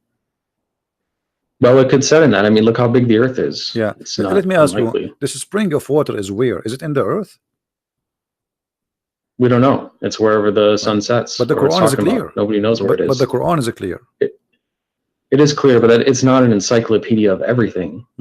Just like the Bible is. It doesn't explain every single thing, because that'd be way too big. All right. Even though it's clear. If we go down a little bit, it says, then he followed another way. Verse number 89. And then it says the same story again reported, but in the other direction. It says, until when he came to the rising place of the sun. What is that? It says, so when he reached the rising of the sun, he found Actually, a rising on a people for whom we did not make any cover except it. Yeah. Where is the rising place of the sun? Wherever it was, wherever he reached it. It doesn't say. But that's mean It's not an encyclopedia. It's not going to say everything. But that's mean there is a place where the sun rises according to Allah, correct? Yeah, sunrise is a specific location. And that is a specific location, as you said. So, guys, there's a specific location according to Mr. Noor where the sun rises, and that is told by Allah, and this is something nobody knows before, correct? Is that something people Say that know? again? Is that something people know yeah, before, or something this is new discovery? This is new science. People might have known it. I mean, we don't know how old the Earth actually is or how many civilizations came before us. They may have known that. They may have found it. May have been able to study it better than us. Okay. Now, if we continue the story, he found people there, and then Zulqarnain he moved, and then he found a group, and those group they have a problem. There's people or nations, two nations. They are called Gog and Magog. You know the story of Gog and Magog. Okay, so he, they told him to build a dam between them and the people of Gog and Magog. Right. Okay, where are those people? How come we did not find them until now? I mean, it's irrelevant. We don't. Who cares where? It doesn't say. We don't know where that land is. Just like we don't know where Noah's Ark is or anything else. It may be nice to know. Yeah, but the Quran is so clear. But we do not know. It is clear. Okay, it just doesn't explain everything. It's so clear. It doesn't have every single piece of knowledge in it, because that would be way too much. So let me ask you about a verse in the Bible then, since you've talked for a long time about the Quran. I've answered lots of questions. Do you agree with Leviticus 20:27 that says that a man or a woman who acts as a medium or fortune teller shall be put to death by stoning, that they have no one but themselves to blame? Do you agree with that? This is the law of Moses. What's wrong with it? You agree with killing fortune tellers by stoning? Well, this is the law of Moses. What's wrong with it? Because that's disgusting. Okay, so what about... Okay, but the Quran say the same. The Quran say the same. It doesn't. It doesn't mention stoning anywhere. Okay, hold on. What verse is that? See, this is why I don't want you to jump, so we can show you related issues. In the Quran it says that anyone who waged war against Allah, he should be crucified, cut his hands, cut his feet, and even Muhammad in the Hadith says he put nails in the eyes. Now it doesn't say that in the Quran. Which ayat? It says if, my friend, people fight you if they're trying to kill you. Who is the one? No, this is not about fighting. You see, you told me the Quran is clear. That's not true. Anyone who do wage war against Allah, who is the one who wage war against Allah according to Quran? Which ayat is that? Chapter 5, verse number 33. Okay. Yeah, the recompense of those who fight God and his messenger and seek to make corruption in the land, that they will be killed or crucified, that their hands and feet be cut off from alternate sides, that they be banished from the land, that is disgrace for them in this world and in the hereafter, they will have a great retribution. That is because they're trying to fight God and his messenger. That's people who are attacking you. So now that's not just killing. Now I am attacking the Prophet. You understand? I am now attacking the Prophet. If you try to kill us, no. If you try to attack they are not trying to attack the Prophet physically. That's what it says. Okay, hold on. It says those who fight. No. Read carefully. The verse after it says, except who repent before they fall into your power. In that case, know that Allah of forgiving, merciful. So if those people they killed, okay, the one who killed should be killed. What repent? You kill people. No, you kill people. If you already. Start a war with God and his messenger, then so war what? What kind of war? What kind of war? What kind of war? If I speak now against the Prophet, I am waging war against Allah. Is that correct? And we're not talking about words. No, we are talking about words. We are talking about words. Fight God and we are talking about words, not necessarily real war. His messenger. Okay. No, okay. Yeah. Okay. We're confusing war between words. Okay. You are saying to me that we don't want to give wrong interpretation for Quran. What interpretation you read, so we can go together and see what this is meant.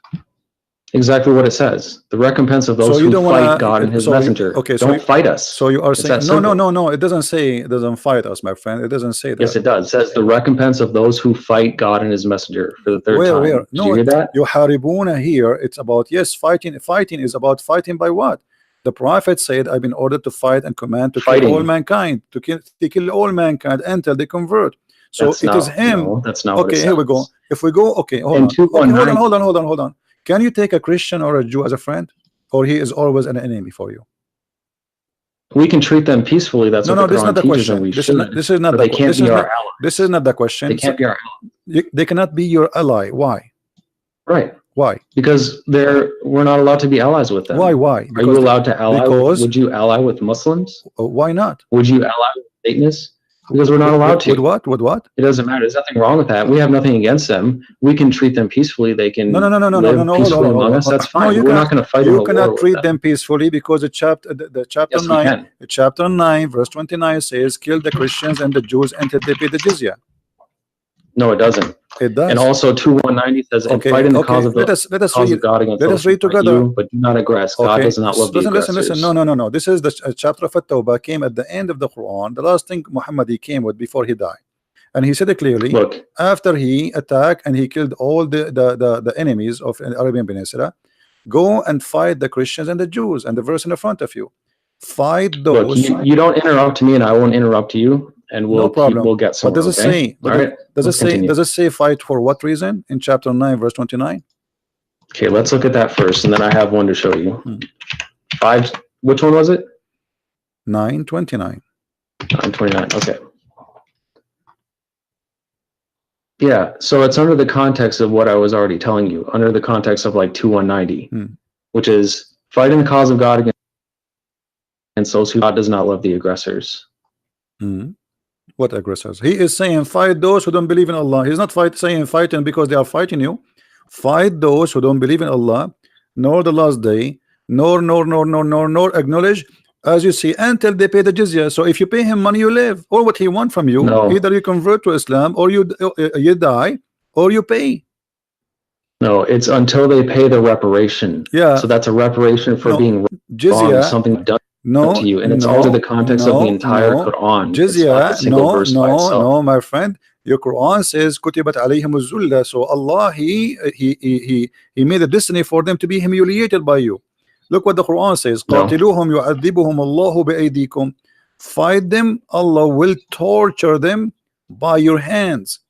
Did he say that? No. That you can interpret it how you, but that's not what I'm teaching as a Muslim. Who are you? Now, I've answered your question for the Quran. Who are you to teach? I mean, I'm asking you. Are you Allah? I'm a Muslim. Are you a prophet? No. You okay? The Quran I'm a says Muslim. okay. Yeah, so you does can the decide, Quran, my friend? Does the Quran says fight them to torture them? Allah torture them by your hands? Yes or no? No, it doesn't. Chapter 9, verse number 14. Read for me. I know what you're talking about. It doesn't say torture them by your hands. It says fight them. It says fight them. Perhaps God will punish them by your hands and humiliate them and grant you victory over them and heal the chests of the believing people. Thank you very much. And the one before it says, would you not fight a people who broke their oaths and obsessed to expel the messenger, especially while they were the ones who attacked you first? Okay. Do you understand? Have you ever heard of something? See, that's why you're disingenuous, because you ignore the one before it. My friend, let us says, especially since they were the ones who attacked you first. You understand? I said very clearly. Okay, let us see who is the one who broke the oath. Chapter 9, verse number 1. No, I've answered enough about that. The one. Do you agree with Leviticus 21:9? Hold on. No, I've answered enough about that. Verse number 9. I will give you one more. Chapter 9, the same chapter. Hold on. Verse number 1. It says that the one who washed his hand from the agreement is your prophet. Read it. The same chapter, verse number 1. Okay, let me look at it, and then I'm going to ask you from the Bible, because I've answered enough. A revocation is made by God and his messenger to those with whom you have made a pledge from among the polytheists. What's your point? What are you asking? It is him who broke the agreement. It is him who washed his hand from the agreement. And the verse and the verse in chapter 9, verse 29 is not even about the Arab. It's about the Christians. It's not about the people of Quraysh. It's about the Christians who did not fight Muhammad, never fight Muhammad. There's no one, he is a Christian. He did fight Muhammad. Okay, show me the story where the Christians. Okay, hold on. Show me the tribe of the Christians which fought Muhammad and attacked him. It doesn't say Christians. It says polytheists No, who it broke says their oath no. and It attacked him says first. people in the That's book. exactly what it says. No, don't, my friend. Let us be honest. It No, it says doesn't. fight who? People of the book. Does it say that? No, which one? What do you mean? Chapter 9, verse number 29. It says fight and kill the people of the book.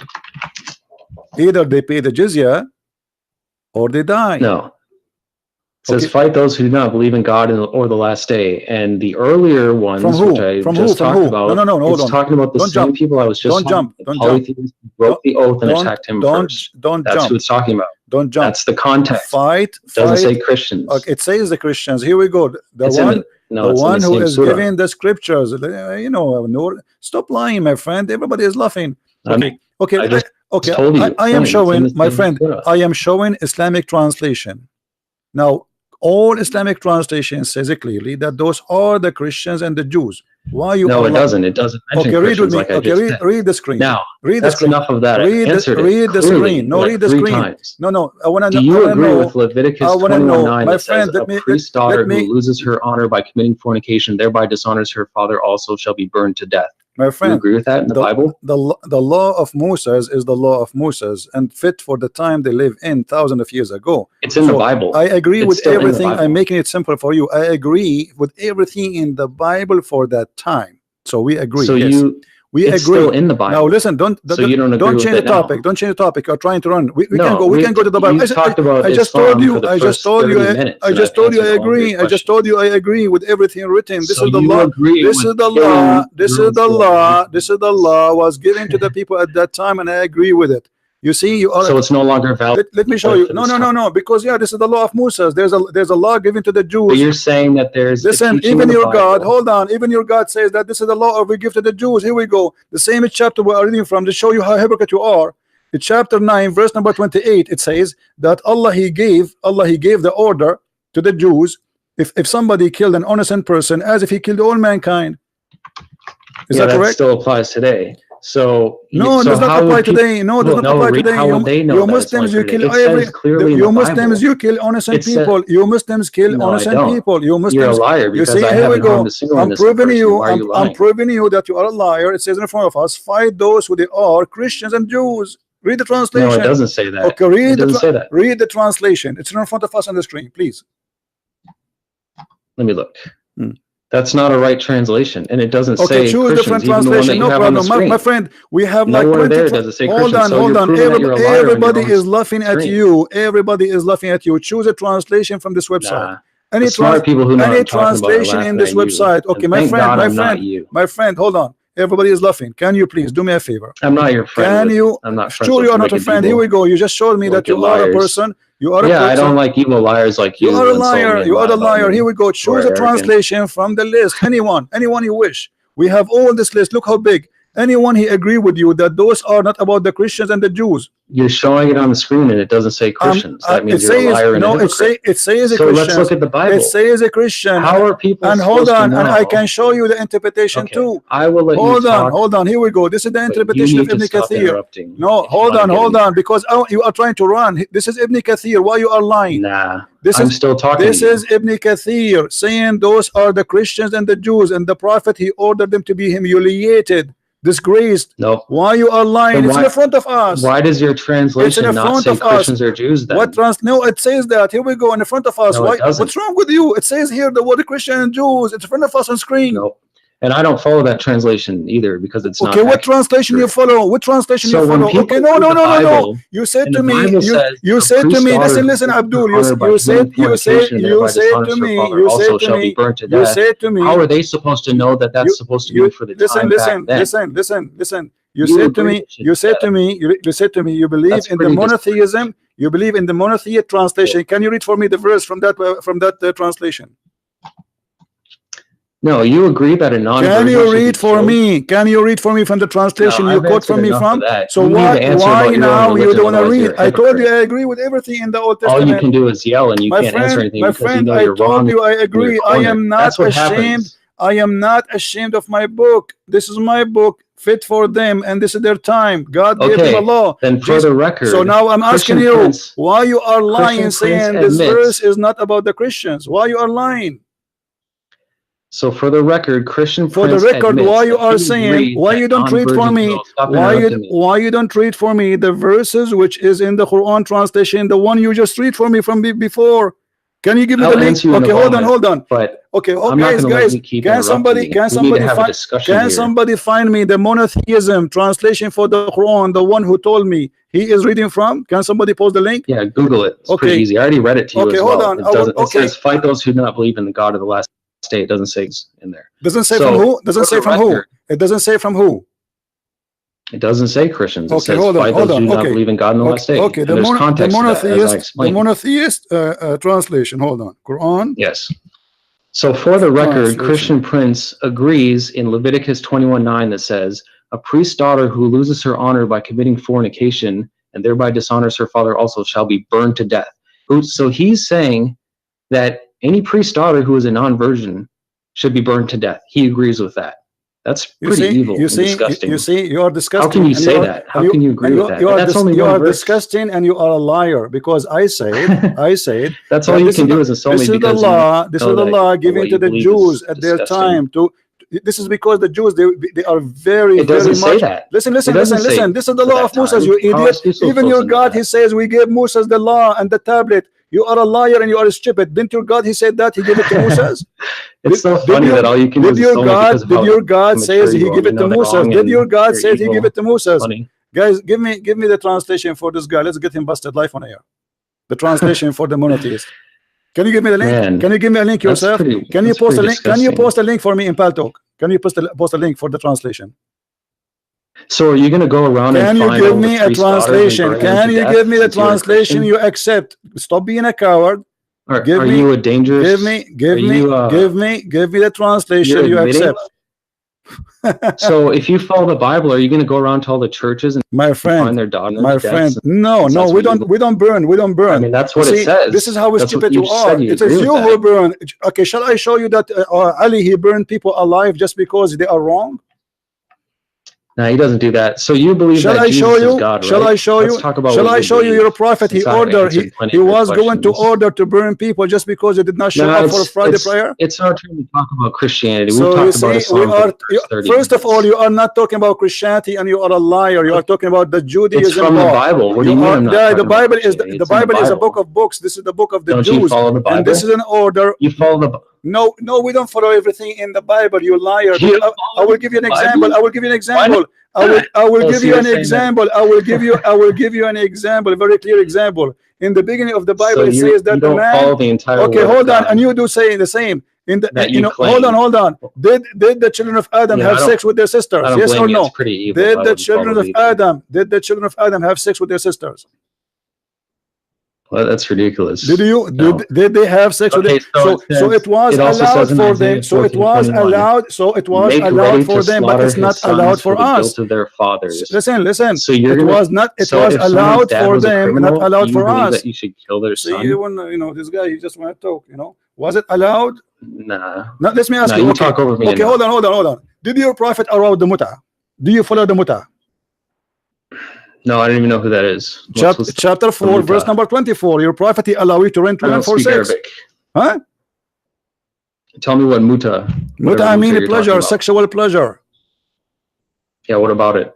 Did your prophet, he order in the Quran, chapter 4, verse 24, to do muta? You see, you are asking me why I don't follow the Old Testament burning somebody, right? It's okay. Your Quran given to you by your prophet, you don't follow it no more. Do you practice muta?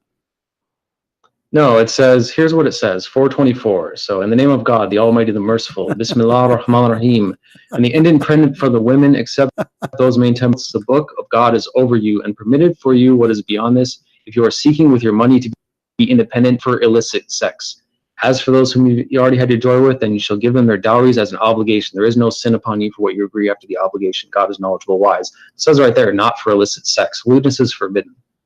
So let's talk about It what you says believe. paying them. It says paying them. Okay, hold on. We found the translation. We found the translation. So you believe Jesus we is God, found right? the translation you choose for us. What do you say? Shall we Why read are you it? so afraid Shall to we talk read about it? your beliefs? Shall we read it? You coward. Shall we read it? This is the translation. This is the translation. I just read it verbatim. This is the translation you choose for us. Can we read it? I just read it to you. Go ahead and read the same thing. No, chapter 9, verse number 29. We will go one by one. Chapter 9, verse 29.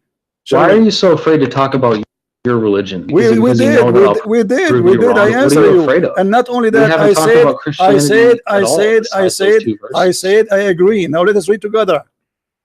So you agree that you should slaughter sons for the guilt of their fathers. That's what the Bible says. Guys, now answer the question. Listen at this guy. He said to me, shut up for a second. Just for a second, please. Just for a second, please. For a second. This is the translation. You lied to us and you said, you lied to us. You coward. You coward. Let me talk. You lied to us and you said, it doesn't say anything about the Christians. I quoted it verbatim. This is the translation. Shut up, you idiot. Let me talk. This is the translation you quote for me. It says, giving the book. Who are they, those who are giving the book?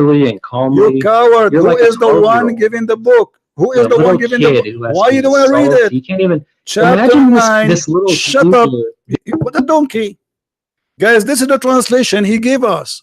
He said the monotheist translation.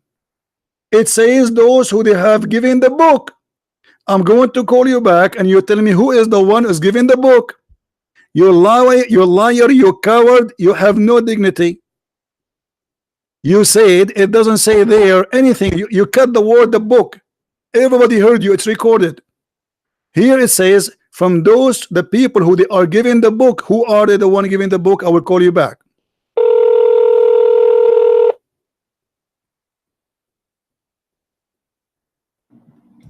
You don't mean a child? Who is the one is giving the book in the translation?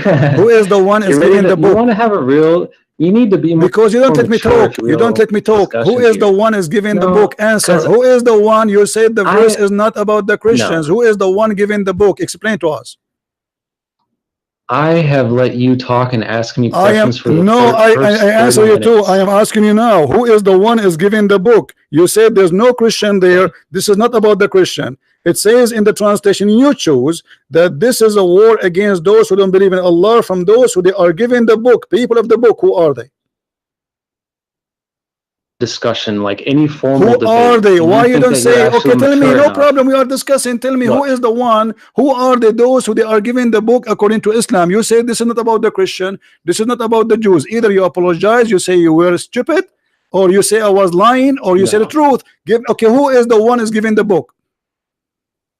I will answer in a minute, but you need to shut up and learn to have a normal listening. conversation. Go ahead. I'm listening. Go ahead. Who is the one giving the book? In a normal debate, we are not debating. This is not the debate. You are a kid. You are a kid. You are a kid. You are a kid. You are a kid. You are a liar. I don't respect you. Answer.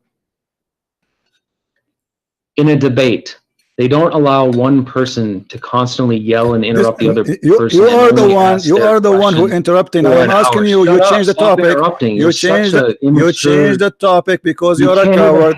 Now answer. Stop talking. Stop talking. Saying nothing. What is the answer? What is the answer? What is the answer? You potato. What is the answer? Are you going to answer or not? Are you going to answer? If there's any Christians who want to have a real discussion, then contact me. We can have an actual No, don't run. Don't run. Who are they? The people of the book. You coward. Why you want to leave? Just tell us who is the people of the book. Just interrupts. You coward. Like a little kid. I am interrupting. I am not interrupting. I'm waiting for you to answer. I gave you the mic 15 minutes ago. Until now you want to answer. Have a real discussion. That's why he'll never be on don't an hang actual up. debate. Don't hang up. Imagine like in a university. I'm not going to talk. I'm waiting for the answer. I'm waiting for the answer. Go ahead. Okay. Then let's be fair. I will answer one more of your questions. Okay, not one more. No, just answer this one. Just answer this one, please. You say there's no Christian, there's no Jews in chapter 9, verse 29. Listen, you say there's no Christian, there's no Jews in 9:29, and this is the translation you choose. We've gone over this 5 times. No, you did not. You did not read the word. You did not read. You did not read the people of the book. It says people of the book. Who are the people of the book? It doesn't say that. Right here. It doesn't say that. It's in the front of us on the screen. It's in the front of us in the screen. Are you stupid? It's in the No, screen. Everybody's laughing it at doesn't. you. This is It the says monotheist group editor translation. Read it, guys. This is the translation you choose for me. Stop lying. no. Fight those who do not believe in God or the last day. So it says, nor do they restrict what God and his messenger have restricted, nor do they uphold the system of truth from among the people who have been given the book. Talking Thank about you. the Who Quran. are they? The Until one, they the pay the people. reparations, Wonderful. Who are until they? they're You said it doesn't say Christian or Jews. Who are they? The people of the book.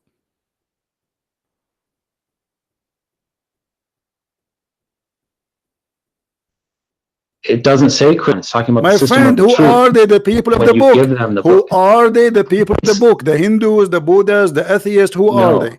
Who are they? it's the Who polytheists that are are they? explained The people of the book. earlier The in the people of the book surah. are I just polytheists. told Are you. you a donkey? What is their book? Stop What is interrupting. the name of their book? What is the name You of the need to what learn is the to name talk of to their people book? like an What is adult if you want to Shut have a up, you real idiot. Don't call me conversation. again. You are just a kid donkey.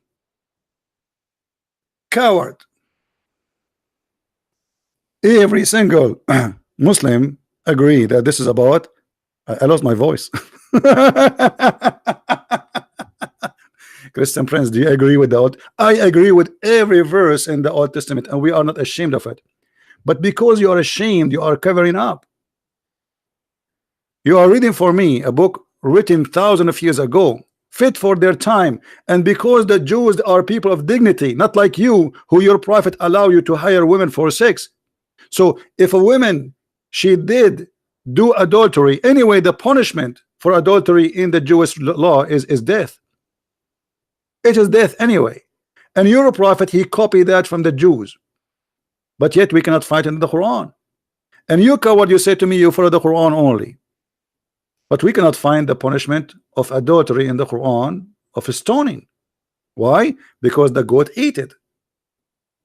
And look, we showed him the translation he chose. He jumped it. He did not read the people of the book, and he did not agree. He did not say who are those people of the book. And later at the end, he says the polytheist. What is the polytheist? Is that a new religion? What is that? Who is the one giving the book? What is the name of the book? What's that? Coward. But I'm so glad that you've been cut and recorded. Christian Prince, do you agree with burning? Do you agree with the stoning? Today we don't stone. Obviously we don't do that. What does that mean? That's mean that this was fit for that time. Even Jesus in his time, he said to them, to the women who the Jews, they were going to stone her, he said, I don't judge you too, and he let her free. Jesus said, it's been said to you, but I say to you, which means there is something being said to the Jews, and there is something being said to us, including the Jews too, who follow the Messiah. You are silly and you are stupid. The children of Adam, they used to have sex with their sister. Can we do that? It was allowed for a reason, for a time. But you Muslims, you are ashamed of your book. But the most amazing thing that this person who is opening Google and try to ask me questions about the Bible, he said amazing answers like the sun set in the murky water. And the sun, yes, every day goes from the east to the west, agreeing with the Quran and claiming that this is what is right.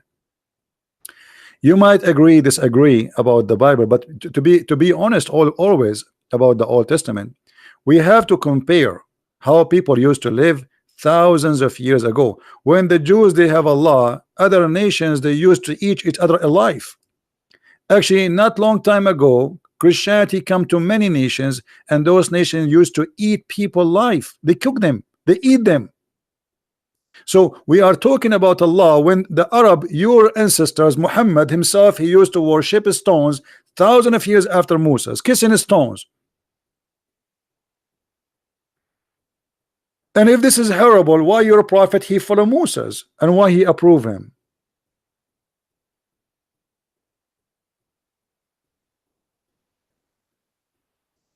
You see what happened always, you will see somebody, he will come in the year 2019. He says, look what it says here. Well, go there and live at that time. At that time, everybody lived by the sword and died by the sword. And this is a small society. They are called Jews. They want to be sure that this is an extreme punishment, so nobody will do it. So when you do that, you know that what you are going to face. You do it, it's mean you choose the punishment. You have no problem. When here in America it says if you kill somebody, some state agree with the execution. They will execute you. It's mean you don't care. Execute me, I will kill him. When you break the law, knowing what the punishment is not a secret. That's mean you are willing to take care, to take all the way up to the punishment if they discover you did. So when we speak about something, we speak about it in the time and in the history. We don't compare it today. Until now in Texas there is a law. It says women underwear are not allowed to published in the public with men underwear. When we hear this we laugh. But because you are comparing a law was exist 200 years ago with today, where neither men or women wearing underwear no more. So you know, when a Muslim he tried to put down the Old Testament, we laugh at you. Muhammad he came thousands of years after Moses, and he take us back to the cave time.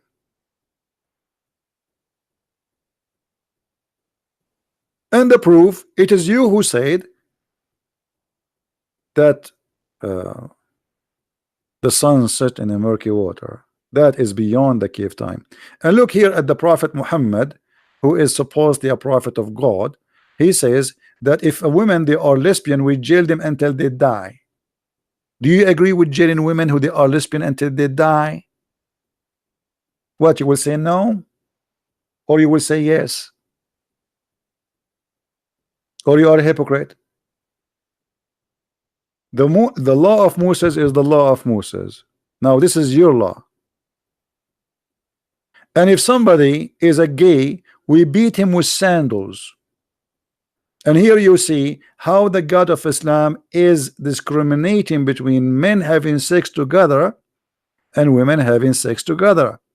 If a man have sex with a man, we beat him with sandal, and if he repent, we let him go. But if a woman having sex with the women, we jail them until they die. What kind of justice is that?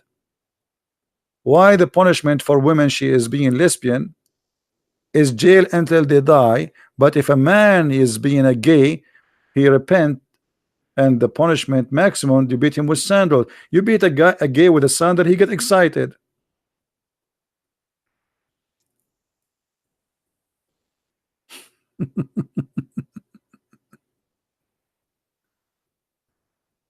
Sandals, and if you repent, you let him go. But yet the women, if she have the same crime, we jail them until they die. Why? Which one is more ugly? Two women kissing each other, touching each other, or a man doing a man? Which one is more ugly? So why the punishment of the women have no mercy, and until death you jail them, but a man, if you repent, he go? So you don't follow the, why you Muslims you claim that you are follow the law of Abraham and the law of Moses? The law of Moses doesn't say that. You are a hypocrite. You claim that Muhammad claiming that Moses was a Muslim prophet. Okay, where is the Muslim prophet who followed Moses? The Muslim prophet. Moses is a Muslim prophet, Muhammad is a Muslim prophet. So how come the law of Muhammad has nothing to do with the law of Moses?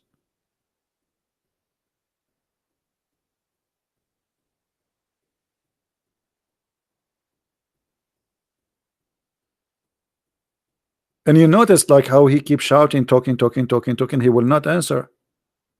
I said to you, I agree with everything in the Bible. I agree with everything.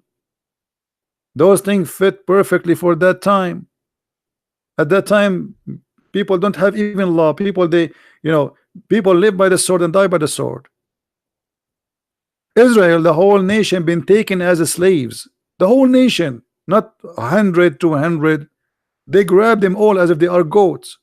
Have you ever heard of such a thing? So you want to compare people who live 3,000 years ago with people who live 3,000 years ago. Not you come today where women they go in the beach and they are almost wearing nothing.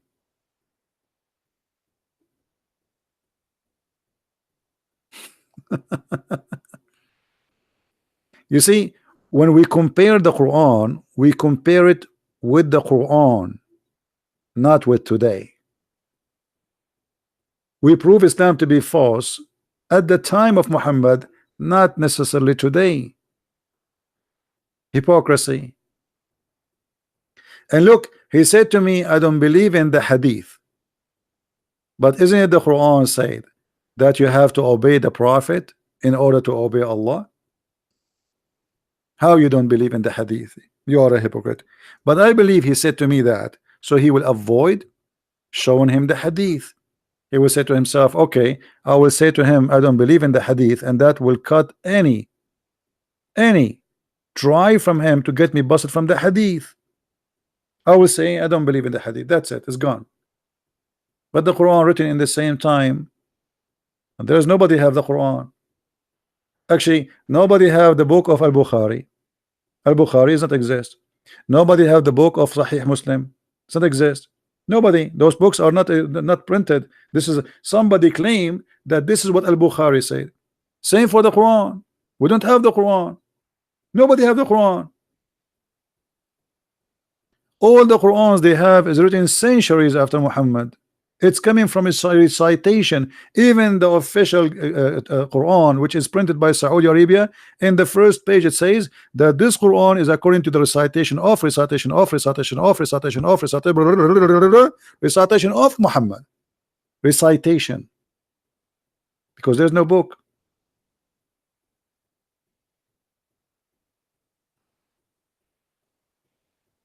So what is your book?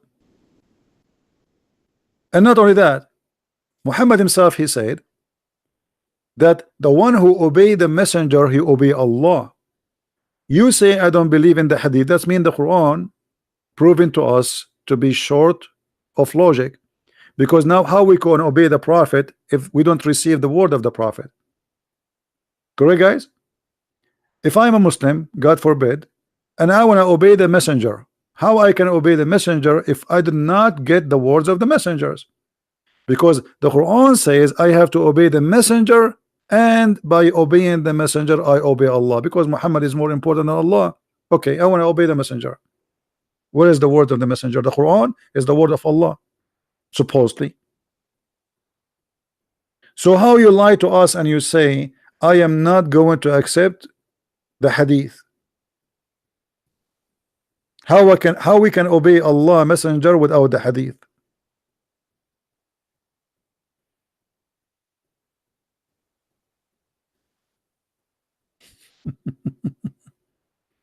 Right?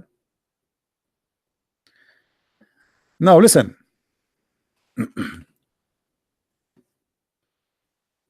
I want every one of you to copy this video, especially since we start talking, and let everybody laugh at this cult who believe that the sun set in the murky water, and this guy trying to convince us that the sun is so small.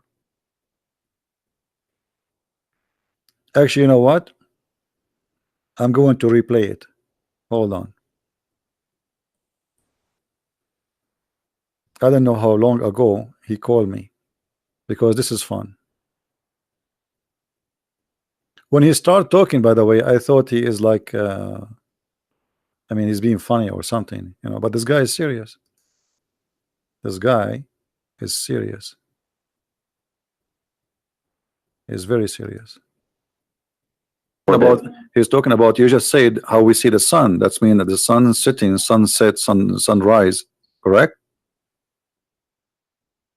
I mean, you can say that water is running. You know, is that wrong? No, the water is running. Yes, water is running. No, water is running. If it's running, it doesn't literally run. No, it does. It doesn't literally run, just like the sun. It moves. No, it does. It does. Like the water run. The water move from A to B. Water has legs. You're saying that water can run with legs. Water doesn't have legs. My friend, running have nothing to do. I'm saying running have to do nothing to do. Okay. Remember. First of all, you are not reading the Quran. Quran is not meant to be in English. In Arabic, it says tajri. It actually is. Tajri. No, it's in Arabic. Tajri. Yeah, I know. The word tajri, it's mean go ahead. You run. It's running from location to location. Now, you said and you agreed that this is about how we see the sun. So Allah speaking here about the sun setting, the sun rising, but this is absolutely false. The sun does not set, the sun does not rise. All it says is that it runs to a specific destination, and running is interpreted the same way that water is running. Okay, it moves to a certain destination, which it does every single day. It's just all right. If we go just a 2 verses down, you can read the verse before it. You can read the verse before it. And the moon after it have measured in their mansion. The Quran believe that the moon have mansions, and this is what the religions before believe, that the moon he have mansions, he live in the places, and he moved from place to place. And people, even the Sabian, they used to go, and when the moon disappear, they go to the second town to welcome him in the other town, because this is a new moon. Now here you notice that the moon have houses, and he says to you, and he run in the old way, as it was in the old way. But this is not true. I mean, this is false. Now if you go in verse number 40, it says, it's not permitted for the sun to catch up the moon, nor can the night outstrip the day. Each just swim along in its own orbit. Is that correct? Yeah, swimming in an orbit. But let's take one thing at a time. It's also important to quote the Quran correctly and not just interpret it, like not just use your own words every time. So 36:39 says, and the moon we have measured it to appear in stages until it returns like an old palm sheath, which it does. It's like the different stages of the moon, which is but here it says it live in mansions. And is that true? There's mansions for the moon? No, I'd say that in the Quran. It says? It says it appears. It says it's in front of us. Everybody can read. I'm reading your Muslim translation, not my translation. Yeah, which one are you talking about? 36:39? Yes. Yeah, it says, and the moon we have to appear in stages. What? So if you want to read from the one that I read from, it's the monotheist translation. What translation you are reading?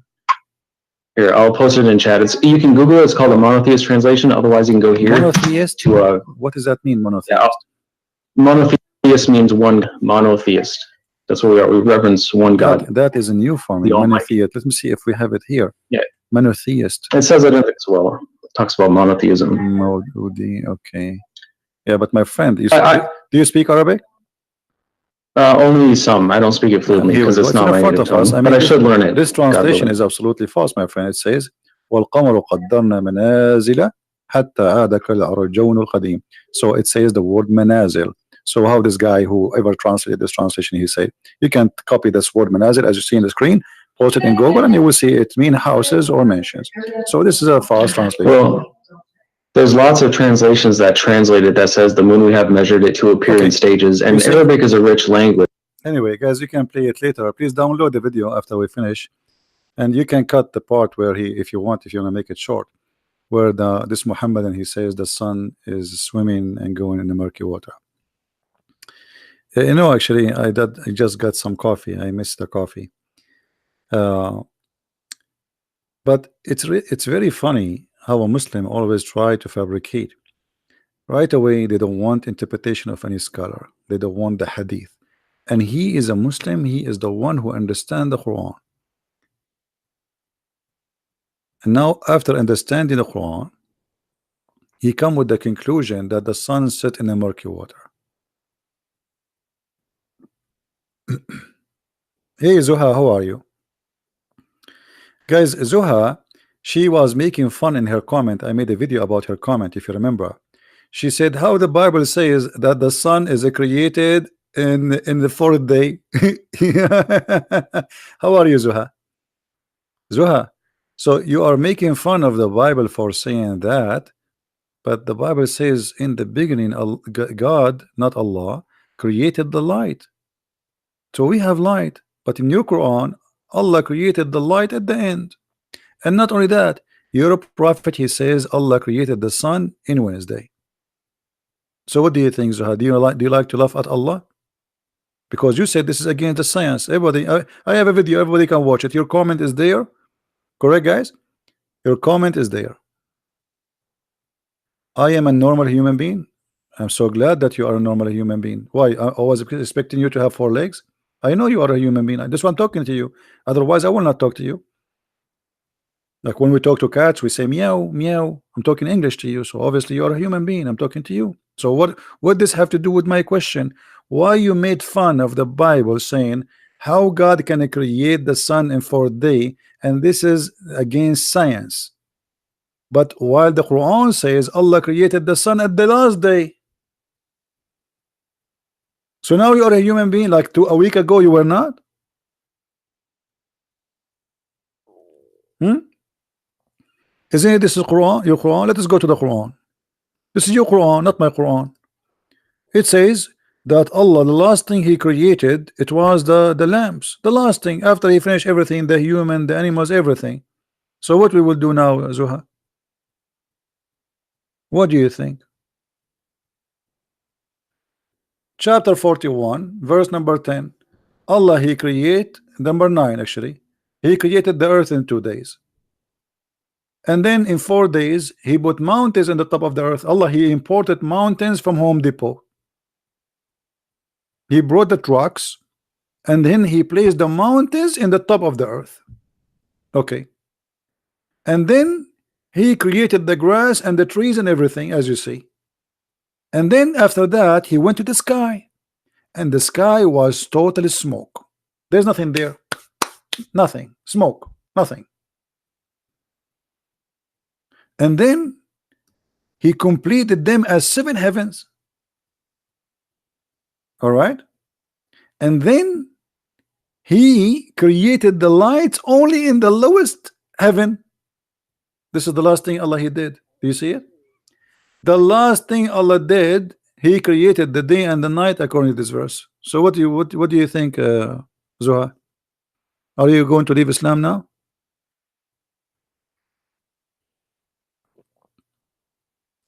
First, read your Bible. I agree with my Bible. Yes, guys. How many times I need to re-say?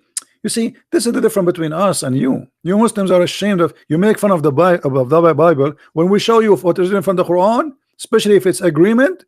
You bite your tongue. You say I was a human. I'm just a human. I agree with my Bible. What's wrong? Why you don't agree with your Quran? Do you agree with your Quran? How many times I need to repeat saying I agree with my Bible? Do you agree with your Quran? No, I know how to refute. Get you busted. I agree with my Bible. Do you agree with your Quran? Either you say yes or no. Do you like to call me Zuha? Do you like to give me a call? Call me, and you can read for me from the Bible, by the way. No problem. I like it. But obviously you don't want us to read your Quran. That's why you're upset. And you pause for us, read the book of Judges. Okay, what is the book of Judges in the Quran? Why we don't have it? How come the Jews they have it, you don't have it? Where is the Psalm? Where is the book of Moses in the Quran? I mean, what kind of book this book is? Why the book of the Jews have every prophet book, and in the book of Muhammad there's nothing but fairy tale stories? Where is the stories of Moses? Where is the book of Moses? Shouldn't the Quran, if you Muslim, you say that Moses was a Muslim prophet, shouldn't the Quran be a book by itself additional to the book of Moses? You say to us that Isa was a Muslim prophet, shouldn't the Quran be additional book to the book of Isa? Where is the book of Isa? Islam religion is like an orphan religion. It is an orphan. There's no daddy, there's no mommy, there's no books, there's no reference, there's no witnesses, nothing. There's no manuscript. Where is the Quran itself? Where is the Quran? Who is a Muslim want to show me the Quran? There's no Quran. Even you Muslims, you say to us that Uthman he burned all the Quran. Why Uthman burning the Quran? He have Islamophobia? Why Uthman did that? I think Uthman was the first Islamophobia. Shame on you, Uthman. Uthman the Caliphate was Islamophobia, burning the Quran. Stupid. I don't agree with burning the Quran. Why you want to burn it? Let us read it and love. But obviously Uthman was Islamophobia. Anyone can tell me why Uthman he burned the Quran? I will tell you why. The only reasons even though I'm not there, that the other Quran are not the same. He wanted to unite the Quran because there's many books, they are different. Otherwise, why he want to burn the Quran? Imagine I have 1 billion copy of the Bible. Why I want to burn it?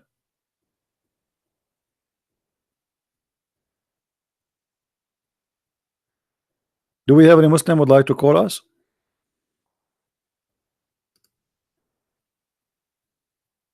And by the way, the verse we see in front of us on the screen, chapter 41, verse number 12 and 10 and 9, 11, it's total contradiction for chapter 79, because in chapter 79 Allah created the heaven first and then he finished the earth. In chapter 41 Allah created the earth first and then he finished the heaven, which is a clear evidence that the Quran cannot be a book of God. I mean, this is the most simple way to see how silly the Quran is. Have you ever heard of a God who don't remember the order of his creation?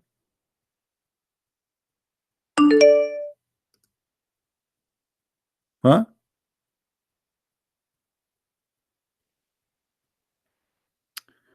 Hey, somebody saying to me, uh,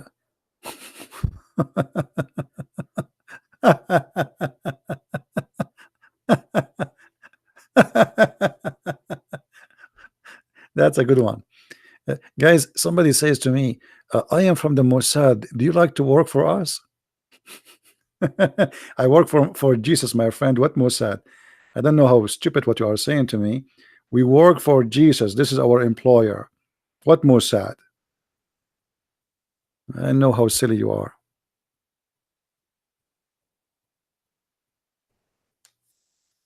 And what I would do for you? Huh? What I would do for you? I want to work for the Saudi Arabia Mossad. They pay better. What's silly?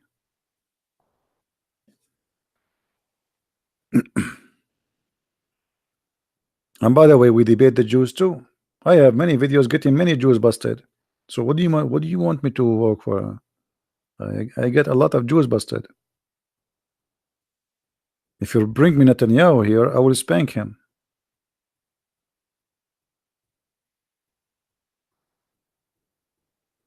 Do we have any Abdul?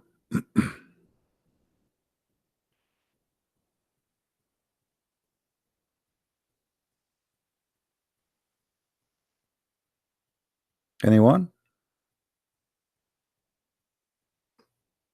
Yeah, you know, we don't take a side. I mean, anyone who is wrong, he's wrong. That's it.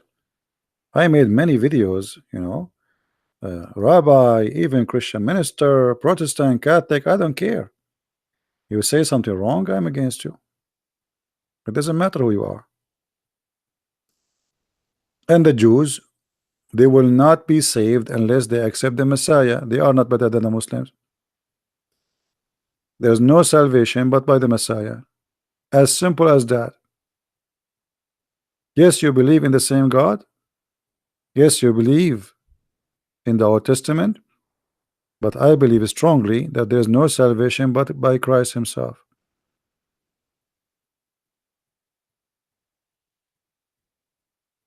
So what if you are a Jew? For me, you don't believe in the Messiah, you are lost.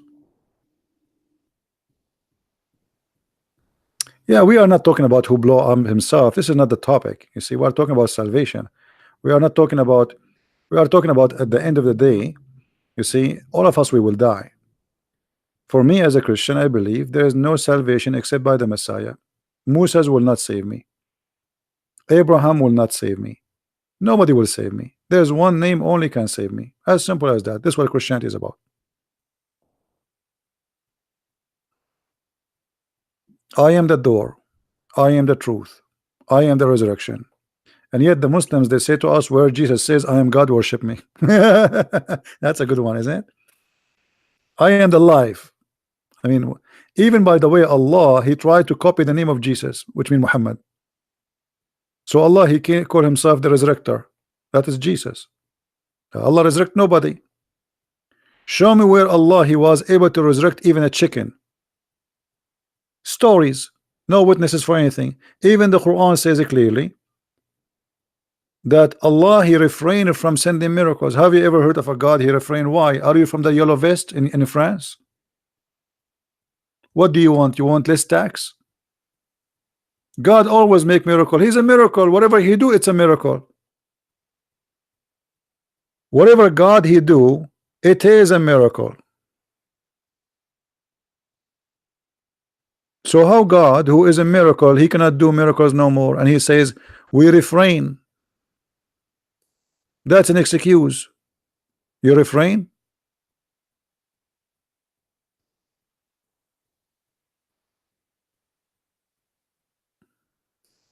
Nice to meet you, Mr. Refrain.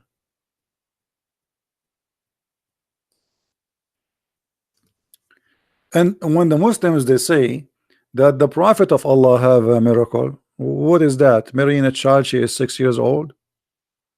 What is that? Going to the seventh heaven and there is no witnesses? Show me the miracles of Muhammad in the Quran. They say to you, the moon, brother, the moon, split the moon. The Quran never says Muhammad split the moon. The Quran says the judgment is near and the moon split. As of Allah have nothing to do with it. Guys, if I say the judgment day is near and the hurricane came, does that mean I am the one who made the hurricane? No. Obviously it's not me, because if I am Allah and I am saying that to you, then there is no way I will say the judgment is near and the moon split. I should say the judgment day is near and I split the moon. Correct? I split the moon. You don't tell me the moon split. And by the way, the statement alone is a proof that Muhammad is a false prophet. He saw an eclipse and he believed that the moon split.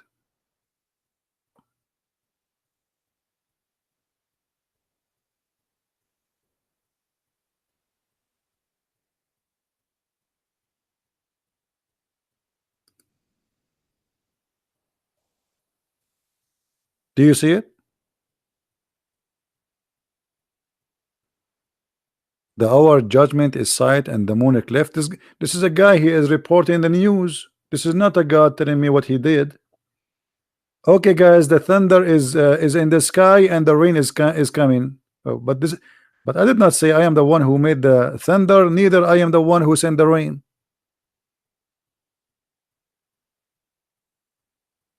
You see it? This is the miracle they claim. And this miracle proven to us that Islam is to be false. Because if Muhammad making a prophecy according to his God, he is saying the judgment day is near. But this is 1400 years ago, and the judgment day is not until now, it's not here. And how the moon split? Where okay, did we glue it together again? By the way, yesterday I bought a crazy glue. Do you think Allah he used a crazy glue at that time?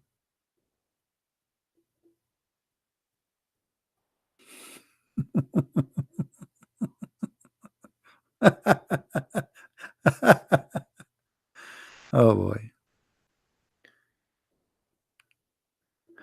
Do we have any Abdul?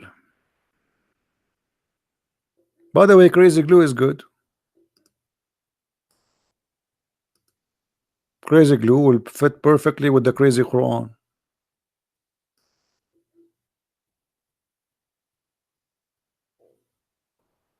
Because you have to be crazy to believe that the moon split asunder. And what happened? Allah changed his mind after he split it. Okay, this is a sign of judgment day. That's mean judgment day.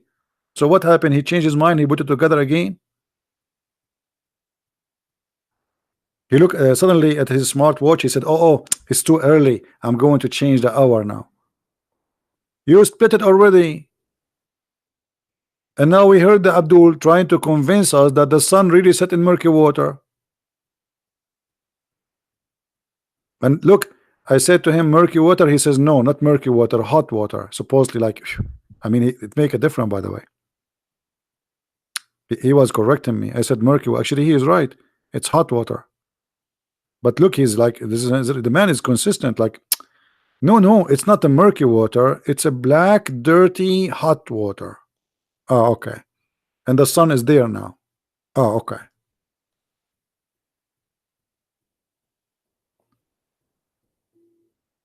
And then they go and they quote for you from the Old Testament, says, do you agree with this? I agree with every single word in the Old Testament. We are not like you, ashamed of our book. Why I will not agree? This is why we call it the holy book. Otherwise, why we call it holy book? Why we have it as our book? There's a law was given to people who they live in a time, and that is their law. And this is why Jesus, he complete the law, he fulfilled the law. I did not came to destroy, I came to complete. So the law was not perfected yet, and the Messiah, he perfected the law. So people before the Messiah was living by the law. People after the Messiah, they are living by the grace of God.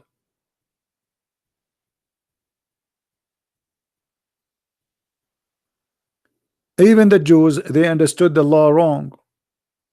When Jesus, he do something in the Saturday, in Sabbath, helping somebody, the Jews, they say, why, what are you doing? This is Sabbath. So what Jesus said to them? Sabbath was made for the man, not the man made for Sabbath.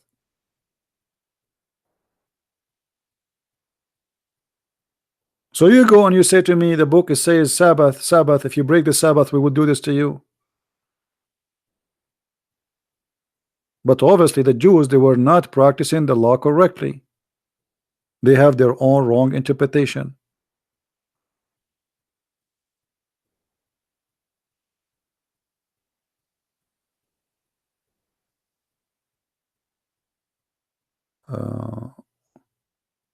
Yeah, this is not a verse, my friend. The verse about if Muhammad he like a woman, her husband must divorce her, is not a verse.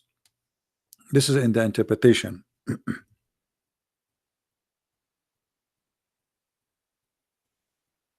uh,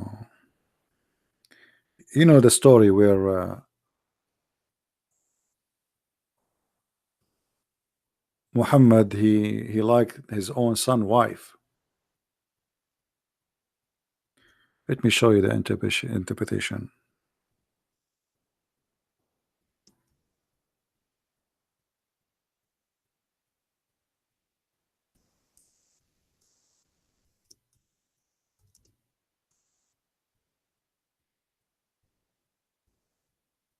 But those you will not find in English anyway.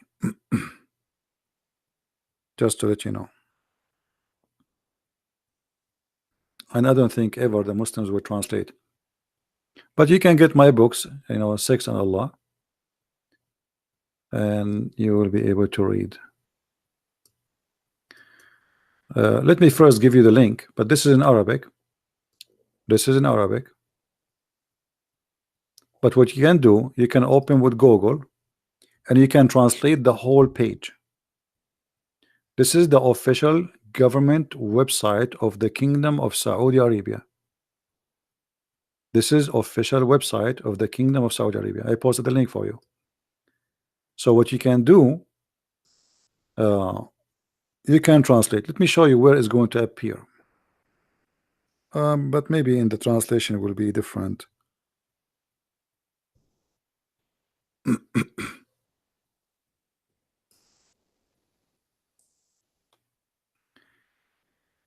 Here where it says, and from what is it was lawful for the Prophet, which means only Allah gave it to the Muhammad only. The first, the best of the booty. Muhammad, he will get the biggest TV in the booty. We attack a house, I take the best of it. Allah made for him an order alone. Then number two, to take the fifth from the booty. Number three, the prayer. Number four, to have increase of number of wives. Number five, to offer women by hiba, which means to give herself. You do not need to marry her. You do not need to ask for engagement. She gave herself. She is lawful. Number six, to have sex with the women without the permission of her father. Number seven, to do that, to have sex with the women without paying a dowry, because it's sex, is not marriage. Number eight, to have sex during doing Hajj or going around the Kaaba. Number nine, if he take an oath, he can take an oath to his wife, but he can break it. It's lawful for him. Number 10, and here is the problem, or all of them they are problem actually. إذا وقع بصره على امرأة وجب على زوجها طلاقها. If his eyes fall into a woman, her husband must divorce her, and it is lawful for him to F her.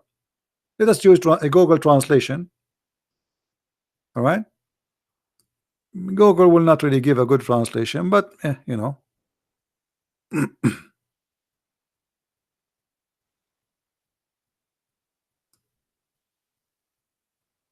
All right,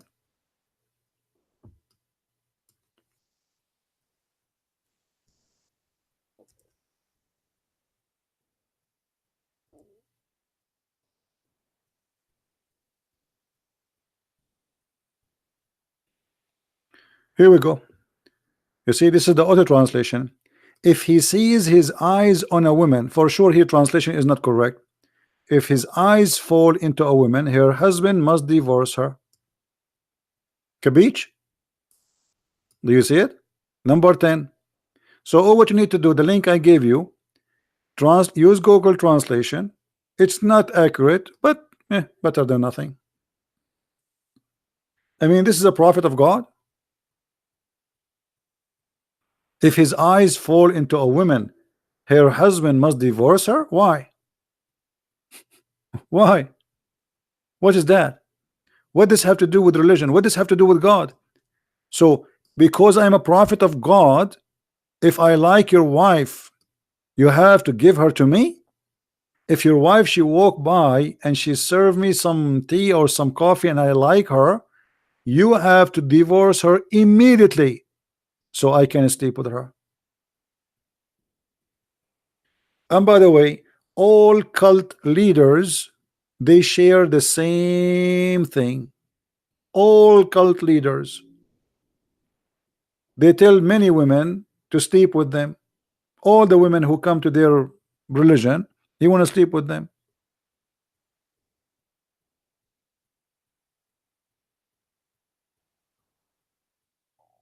And you see, this is the Islamic official government website of the Kingdom of Saudi Arabia. Let me post the link again. You can open it with Google. Be sure you open it with Google, so you can click and do Google translation to the language you speak. I don't know which language you have, and right away you go to number 10.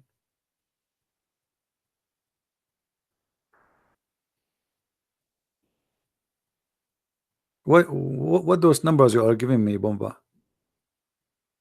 What those numbers, Bomba?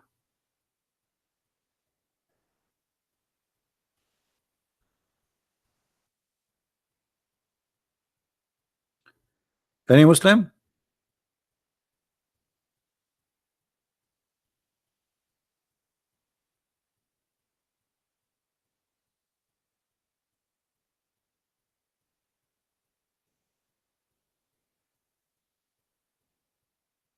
Any Muhammadan?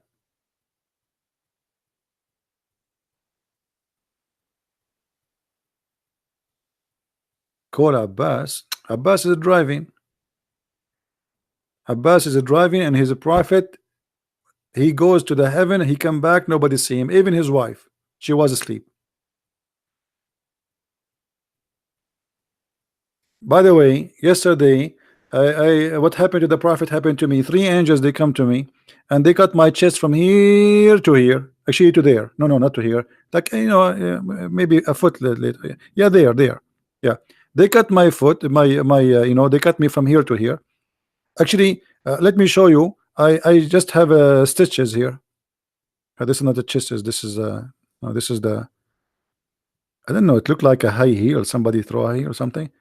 Okay, so they cut from here to here, and then the angels, they after they cut my chest, they took all the material out, and they washed them with water of Zamzam. And if you don't believe me, I have witnesses. Witness number 1: did you see me where the angels were cutting? Yes, it sounds like my voice, but he is the other me, because I am many people. I have Shafran, what you call it, Shafranitza. My English is funny, so forgive me. Ooh. What is this guy is talking about? That's anyone he tell you I went to heaven, I came back, and then you believe? No witnesses, no proof. Okay, he went to heaven. Did he see how the earth looked like? So after he went to heaven, he come with the conclusion that the sun set in murky water. This is what happened to us if we go to the space. And by the way, why the angels they cut his chest and they wash it with the material in his chest with Zamzam? What does that mean? I mean, what about wash it with the Ariel? There's many good detergent exist in the market, and they are really good. I mean, angel sent by Allah, and he took all his material in his belly. What does have to do with going to the heaven?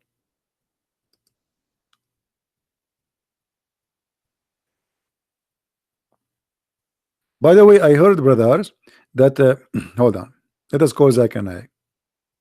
Christian Brent, I told you don't call me late at night, and I am sleeping right now with my four wives. But brother Zach and I, we have a very urgent question, and we need the answer immediately. I told you once at the time. I'm going to sue you. I'm going to call the police for you. You are not relied, brother. But we need to know what is the connection between cutting the chest of the prophet and his stomach and taking everything off and washing it with Zamzam to go to the heaven. Christian Prince, I'm going to get you busted. According to NASA, all the space people who went to the heaven, actually to the space, before they went to the moon, what they do to them? They do surgery, and they are sure that they are very healthy. So they do X-ray. In the time of the prophet, there's no X-ray. So the angel, they cut his teeth and they took everything off to be sure everything is fine, and then they put it back. So because they want to be sure that he is healthy because he will go to the space? Absolutely. And I think now I got you busted. Well, I have to agree. I mean, your answers, by the way, is amazing. Amazing how fast you make those answers. I told you I'm smarter than you, and I am more sexy than you, and I know it. And don't call me again. Hello. He hang up. Anyone knows what the point?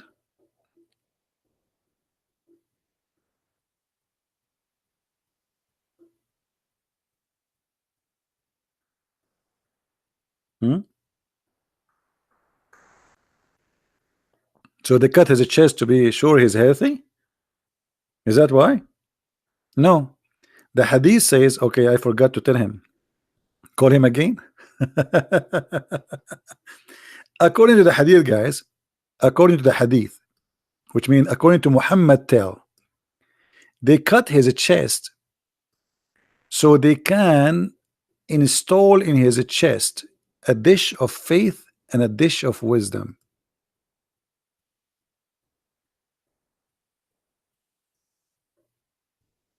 Let us find the hadith. Have you ever heard of a religion like this? God, he make his prophet surgery, plastic surgery, to install a dish of faith and dish of wisdom. If you don't believe me, here we go. This is the hadith in front of you, and this is Sahih al-Bukhari. So you cannot say it's weak, it's strong, it's whatever, fat, you know. Here we go. Three angels, they came, and one of the angels said to the other angel, what, okay, the story, and then it says, they took him and they carried him and they placed him beside a well of Zamzam. From among them, Jibril, one of the three angels are Jibril. He took a charge of him, which means Muhammad. Jibril cut open the part of his body between his throat to his belly, not his chest. And then he took all the material off. And by the way, this is very normal. I mean, all prophets before, angels, they cut their material and take it off because it's you know, I mean, rust, garbage, you know, you never know, you know. And then they took from his chest, guys, read how Christian Prince he read this word, abandonment, and I learned this from Zach and I, don't blame me.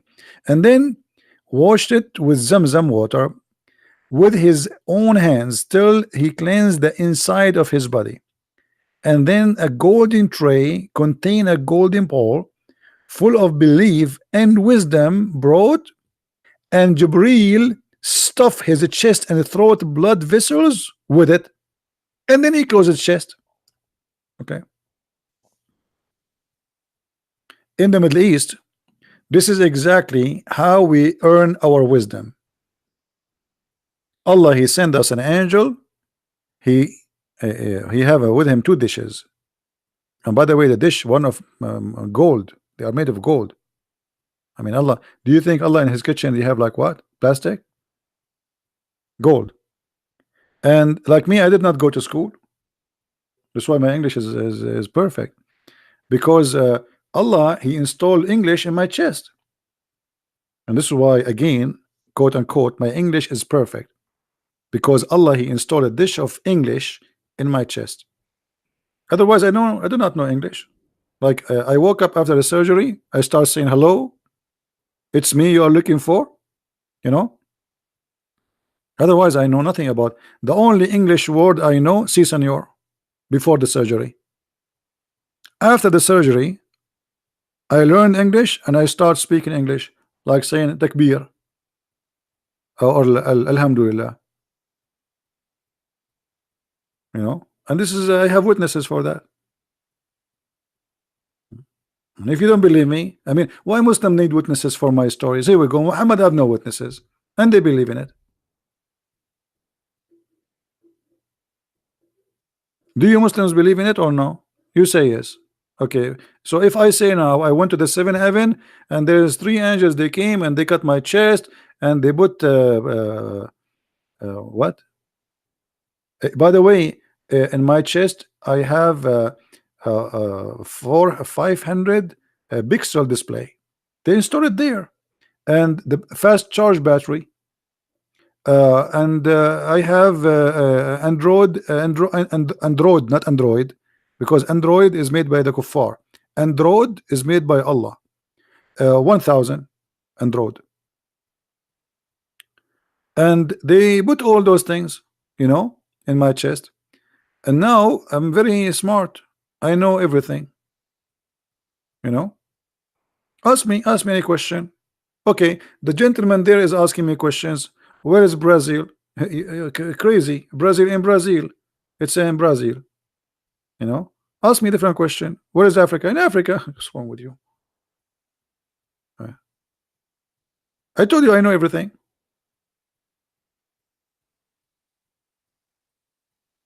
Yeah, and I know things you do not know. As an example, I have a cat. Her name is Susu. Do you know the name of my cat? You don't. I know it. That's proof that I am God. Worship me. This is what Allah he did with his angels. The angels, they said to him, Adam will commit sin. Allah, he said, told them, I know not what you don't know. And then he taught Adam the names, and then he placed the things, and he said to the angels, okay, tell me the names of those things. The angels, they look, this one we do not know, and this one we do not know, and this one we don't know. So Allah, he said, okay, Adam, your turn now. Tell them the names I taught you. Adam starts saying rabbit, cow, microwave. And the angels like, wow, how Allah he knew the names. He is the one who gave the names for those things, so how he will not know it? What Christian Prince look like? This is a very tough question for me because I am unlike anything. It's like when you ask a Muslim how Allah look like, what he will say. If you remember when I was debating the Dr. Nabil Baikli, he says to me, okay, Christian Prince, Allah is a physical being and he have a leg. Do you think his leg is like yours? And I was looking at my leg. I said, man, good. Thank God his leg is not like mine. I mean, if you see my leg, you will die from being terrified. But what does have to do with the question?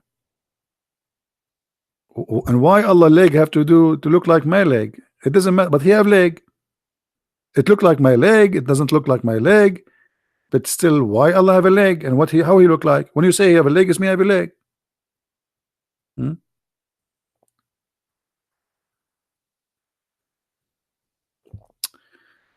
Anyway, Do we have any Abdul?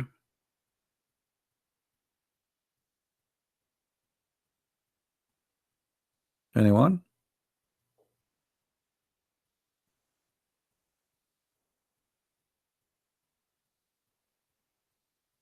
Actually, I'm afraid that one day the atheist will use how I look like against us as a Christians to prove that we are coming from the ape.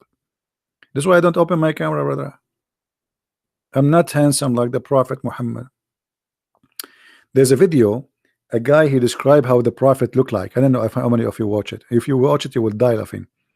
He says, there's a guy, he came in the middle of the night, and then he saw the Prophet, and then look at the moon, and then he looked at the Prophet, and then he looked at the moon, and then he looked at the Prophet, and then he looked at the moon, and then he looked at the Prophet. And the guy is like, he is very emotional when he's talking in the video. Let me do it the same he do it. He came, and the Prophet was coming, and there's a background music, like, you know, very, very sincere music. And he saw the Prophet, and he saw the moon, and he looked at the moon, and he looked at the prophets, and he looked at the moon, and he looked at the Prophet, and he looked at the moon, and he looked at the Prophet, and he looked at the moon, and he looked at the Prophet. Come on, are we going to stay the whole night saying that? Conclusion: the Prophet is whiter than the moon.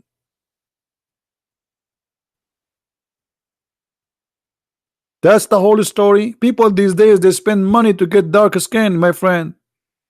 But those Arab are obsessed with the white.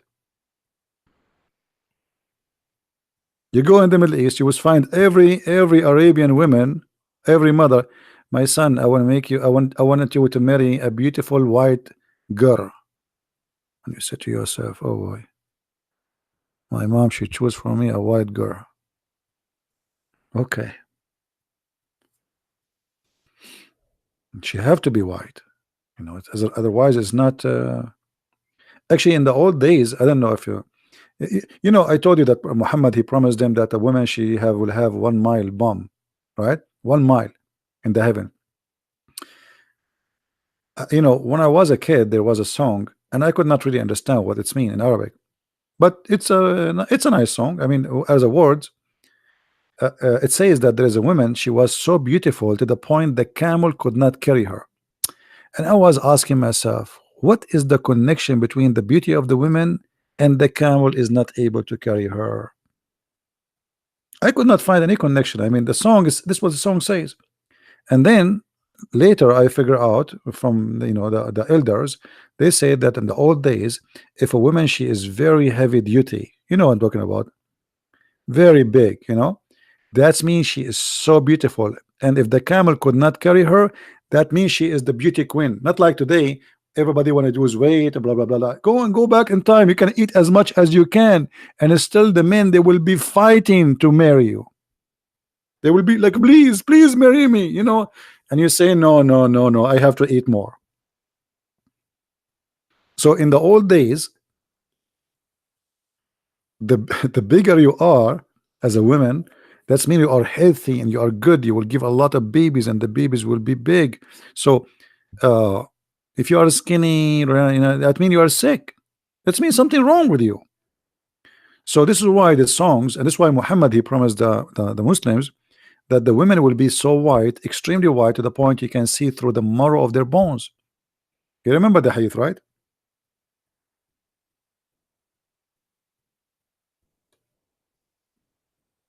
You see it? Because the Arab, they love women who they are extremely white. Not only white, they have to be really, really white. This is why the word hur is about something extremely white, and it's a transparent. It's like a grape. Grape is hur. Grape. If you look at the grape, you put it in the light, you see through. You see the seed. You know. Anyway.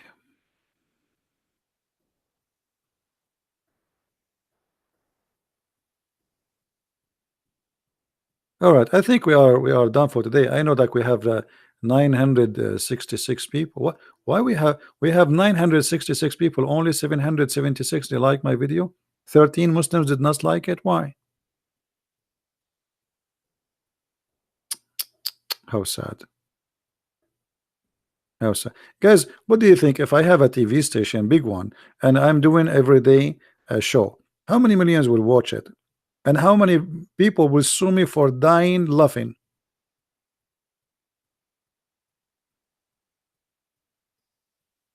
Hmm?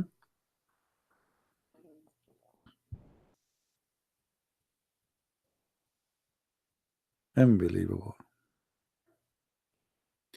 You will destroy me in a debate? Can't you destroy me without a debate, please? Why only in the debate, Solomon? Do you like to call me Solomon?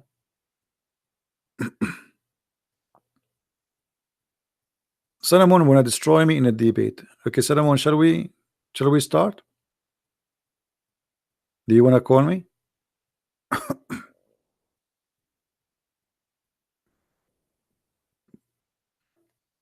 Or maybe you are just trying your keyboard. It's a new keyboard. Is that the case why you said that? Is that why you said that? Because I know there's many Muslims they say things to me they don't mean. It's a keyboard thing, like they're trying it. It's a new keyboard. Actually, to be honest with you, since I bought crazy glue yesterday, I am not worried about you calling me because I will glue myself together. I'm not really worried anymore. And I get it for $2 from Walmart. You know, I ask a lady there where I can find the glue. She held me from my hand and took me as if I'm a kid. Why is that? I was like, where are you taking me? Maybe because I'm so short. I think she thought I am Aisha or something.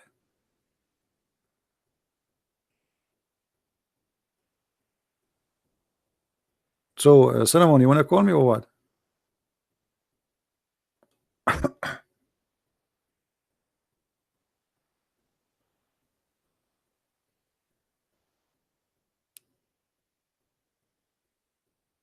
Look like he will not call me.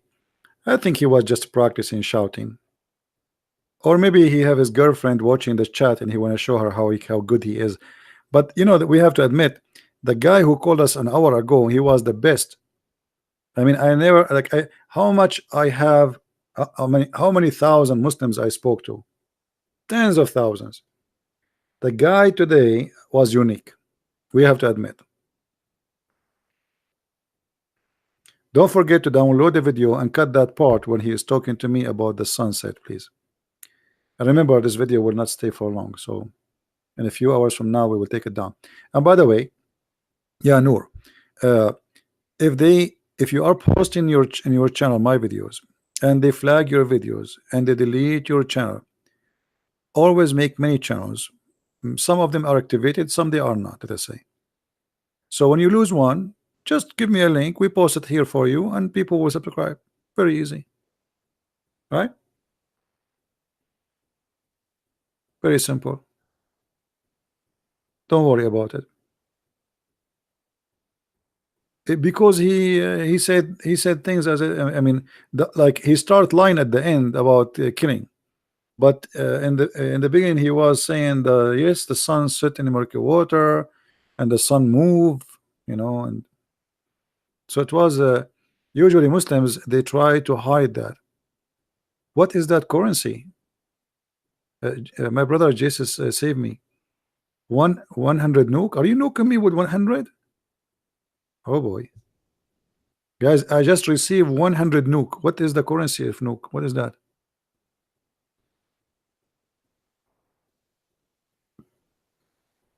I have 100 nuke now. I am God. To you answer the question that is distinct between I am God. You are God, Solomon.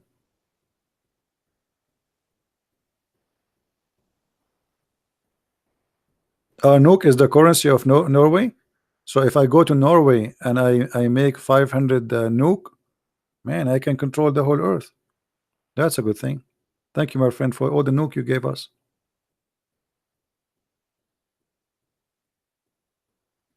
Actually, I want to go to Norway, but it's expensive. I mean, the currency of that country will nuke me in the ground before I buy a sandwich there. I will take the first flight and go back.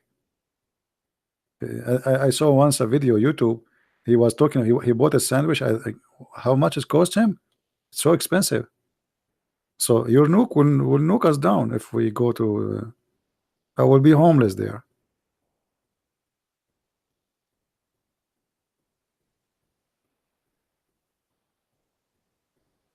No, actually, I saw videos about Norway. It's so beautiful country. It's very beautiful country. Yes, they have a tough winter, but it's really beautiful country. They are lucky actually, and I hope they will take care of their country and they will protect it from all the risk they are facing.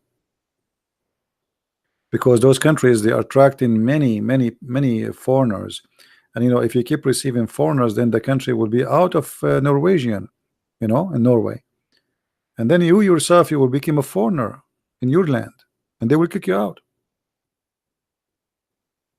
You became minority, right?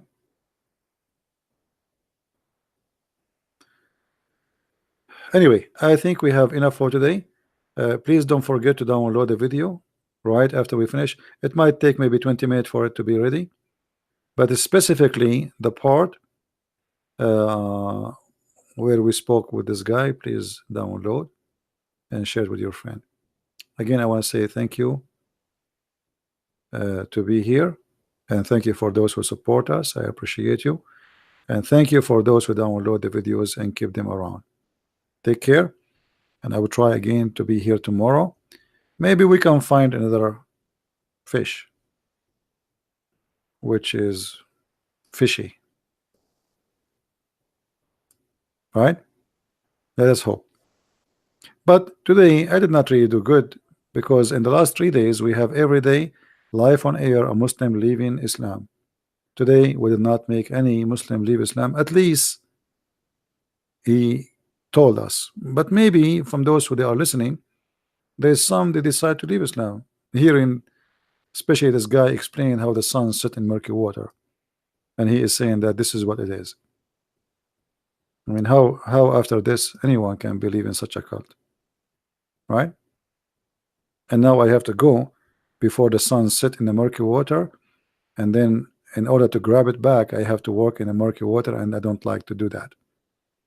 Thank you guys for being here. May the Lord bless you, and Christ is Lord, Islam is false, and see you soon again. Take care. Bye-bye.